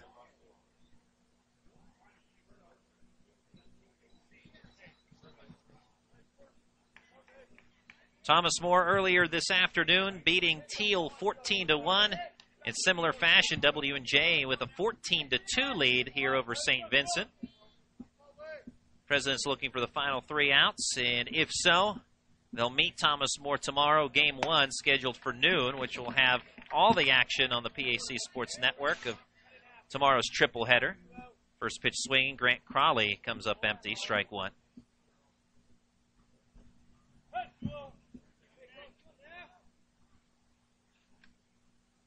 0-1 breaking ball, stays high. 1-1. Game 2, assuming this lead holds up with a 12-run pad here in the 9th, it'll be St. Vincent against Teal in Game 2. And then Game 3 to be determined by the action in Games 1 and 2 tomorrow. 1-1 pitch outside. Looking forward to it. As much as I enjoy this doubleheader, what's better than the doubleheader is 3 games. I can watch baseball all day, though. Ernie Banks said, let's play 2, let's play 3. Why settle for 2? 2-1 pitch. Ball skied out of play. I don't know why we started so late today. We had an entire morning we could have played games. A beautiful day today, and hopefully, fingers crossed, it all works out tomorrow. Unfortunately, here at Ross Memorial Park, as we talked about the facility, which is tremendous, you have the artificial surface with the exception of the base areas in the pitcher's mound. 2-2, fly ball shallow right, hustling in is Dan Michael, cannot make the catch, plays it on one hop, fires to the infield, runners at the corners, single for Grant Crawley. Crawley's first hit of the game. The positive out of this facility is it is one that obviously can take a lot of water because of its surface and drainage, and it's one where, of all the PAC schools, it's one where you'd rather be if you're going to have weather that could be inclement, as we are prepared to expect tomorrow. Whole facility is turf except for the mound plate and base cutouts. Have tarps for all of those. Should be in good shape if the weather does break for the worse. Fastball blaze past Vince Murphy for strike 1. Murphy 2 for 3, a couple of singles and an RBI. His RBI single is what brought home Britcher in the 4th. They cut it to a 3-2 game. All right, now 14-2 Presidents. Another fastball swing and a miss. Foul tip into the glove this time of now catcher Schultz for W&J. Tyler Schultz behind the dish for Ronnie Parrish, one of the many substitutions in this inning. 0-2 ground ball to short. Sliding play made by Bierman. He will flip to second, but the flip a little low and not handled by Liller at second. So runner at the plate is safe. Everyone is safe for that matter. Runners at first and second, and the Bearcats make it 14-3. E6 charge to Michael Bierman. Fielder's choice for Murphy. And Crawley safe at second on the E6. Just a little low on the toss to Liller at second base, unable to come up with it. So President still looking for the first out of the inning. Will still get the RBI. Runner would have scored regardless of the error.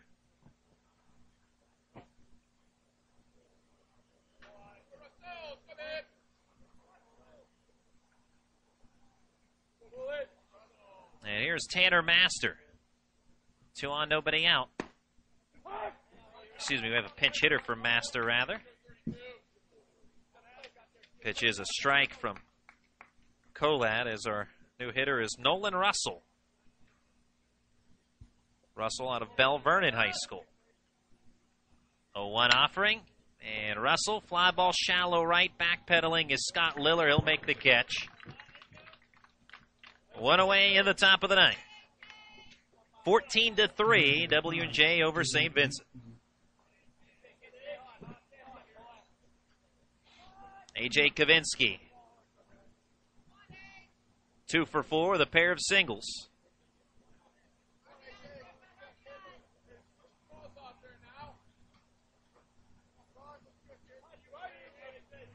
From the stretch, takes a look at the runner at second. Does Colat fly ball into left center? And even with the ball slicing away, center fielder Scott Brady tracks it down. 2 outs now in the 9th. And Nick Biemendorfer singled his last trip to the plate in the 8th inning. 1 for 3, including a sacrifice back in the 3rd.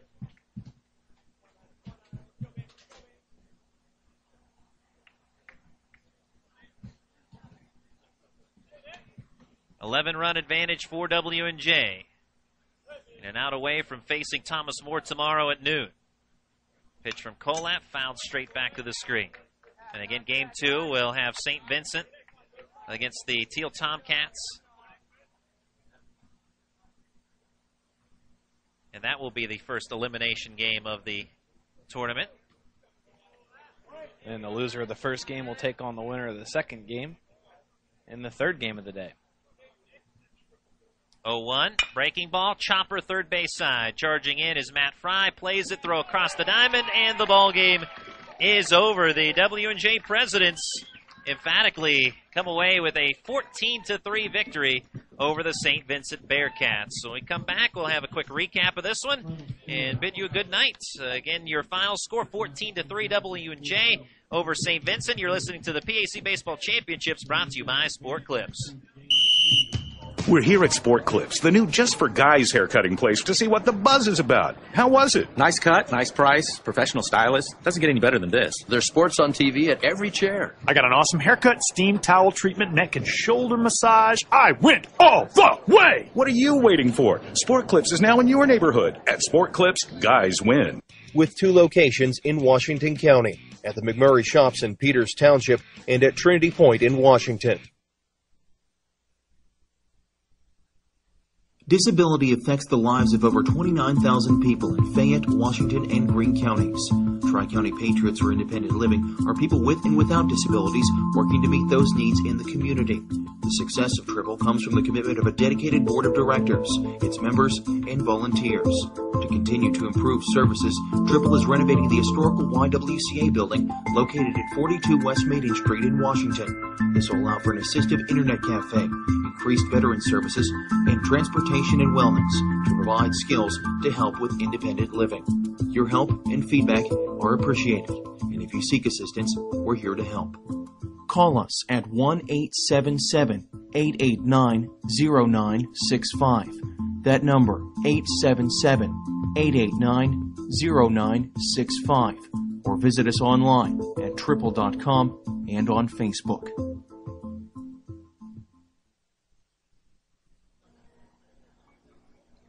Back at Ross Memorial Park as we are done for day one. The W&J Presidents taking down the St. Vincent Bearcats 14-3. A game one earlier on, Thomas More defeating the Teal Tomcats 14-1. So pretty big victories for the two teams that did come away with wins this afternoon and evening. So W&J will face Thomas More tomorrow at noon. St. Vincent will do battle with Teal at 3 o'clock. Scheduled start times, and again, that'll be the first elimination game between St. Vincent and Teal, and then the third game to be determined by the action in games 1 and 2. So we'll see how that'll all play out. But here in this one, W&J earning a big 14-3 victory. It started out St. Vincent ahead with a 1-0 advantage in the first inning. Joey Fear with a solo homer over the right field fence against starter Eddie Nogue, and the Bearcats held a 1-0 lead, but the Presidents in the bottom of the third would grab a 3-1 advantage. Scott Liller scoring on a throwing error by St. Vincent starter Gary Gerhardt to even the score at 1 apiece with the bases loaded and nobody out. A double play ball hit by Tyler Schultz scored Derek McIlvain from third to give W&J a 2-1 advantage. And with a runner at third and 2 outs, Kyle McLean followed with an RBI double to score Josh Stanish, and it was 3-1 Presidents. Bearcats would cut it to a 3-2 game, a 1-out double by Jordan Britcher. And an out later, Vince Murphy came through with an RBI single to score Britcher, and it was a 3-2 contest. But things would go awry for the Bearcats in the bottom of the sixth. Another throwing error by Gerhardt allowed Kyle McLean to score from third to make it 4-2. And later in the inning, with the bases loaded and 1 out, Derek McIlvain with a 2-run double up the first base line, opened things up to 6-2. We said at the time that you got the feel that that base hit opened up the game. Well, little did we know the Presidents were on their way to a 9-run inning as they really blew things open. RBIs to follow, RBI ground out by Josh Stanish, RBI single by Ronnie Parrish, RBI single by Kyle McLean, RBI double by Kyle Smith, and a 2-run single by Scott Brady, all a part of that 9-run inning, as the Presidents pulled ahead 12-2 and would run away with this one. An additional run in the seventh, RBI for RBI for Kyle McLean as he was hit by a pitch,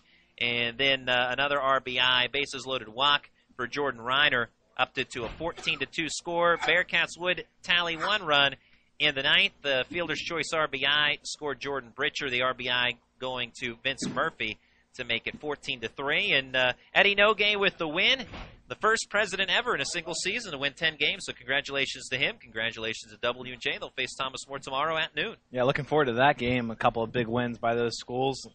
And you get the feeling that could really be a heavyweight fight tomorrow. Obviously, both schools want to get to Saturday, and it could very well be those two schools on Saturday. But to get there, they first have to meet tomorrow, and boy, that could be a real good game, and I don't really know what to expect from that game. Both teams turned in great pitching performances today.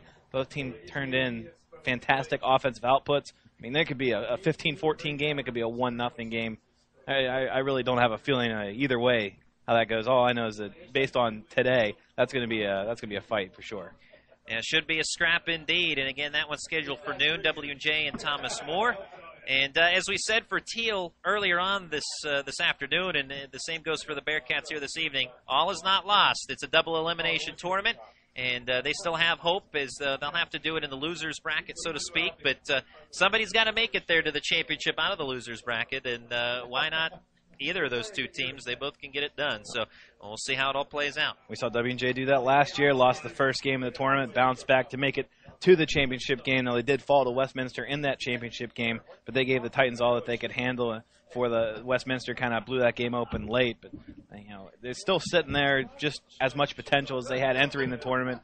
Teal, I still like their chances to win a game or two in this tournament. St. Vincent, if they get their pitching staff rolling, they're a very tough team to beat when they get the pitching that they're capable of. So nobody's out of it yet, obviously, being double elimination, and nobody's really in it yet. W&J and Thomas More still have to win a game. We saw St. Vincent last year after they won that first game go 2 and done on that second day. So, just because W&J and Thomas More have the upper hand right now based on today's action, tomorrow could be a completely different story. One of them could actually be out of the tournament altogether tomorrow afternoon. We'll see how it all plays out. We're excited to see how it all plays out and bring it to you live on the PAC Sports Network. Glad to have you along today. Also to settle some business in terms of the pitchers. We mentioned Eddie Nogay with his 10th win. He's now 10-1. Gary Gerhardt takes the loss. He falls to 5-6. Gerhardt, the starter for the Bearcats, 5 2/3 innings, gives up 9 hits, 9 runs, 5 earned, 4 walks, and no strikeouts. And 4 other pitchers working in relief for the Bearcats: Alex Kazusko, John Malone, Eamon Kelly, and Steve Janik. And again, it's Gerhardt who takes the loss, dropping to 5-6. Nogay the winner, 10-1. So we'll hit the air tomorrow, approximately 5 to 10 minutes before start time for our noontime game. Again, if the weather holds out, we'll keep you posted as best we can on our website as well as on the PAC website. You can check all the latest there in terms of start times if weather is to play a factor. But nonetheless, that's our schedule. Noon tomorrow, noon 3 and 6 for our triple header, day 2 of the PAC Baseball Championships. So that just about does it. For my partner, Justin Pyles, I'm Randy Gore. Again, your finals today: Thomas More defeating Teal 14-1, and in Game 2, W&J taking down St. Vincent 14-3. We bid you good night and talk to you again tomorrow on the PAC Sports Network.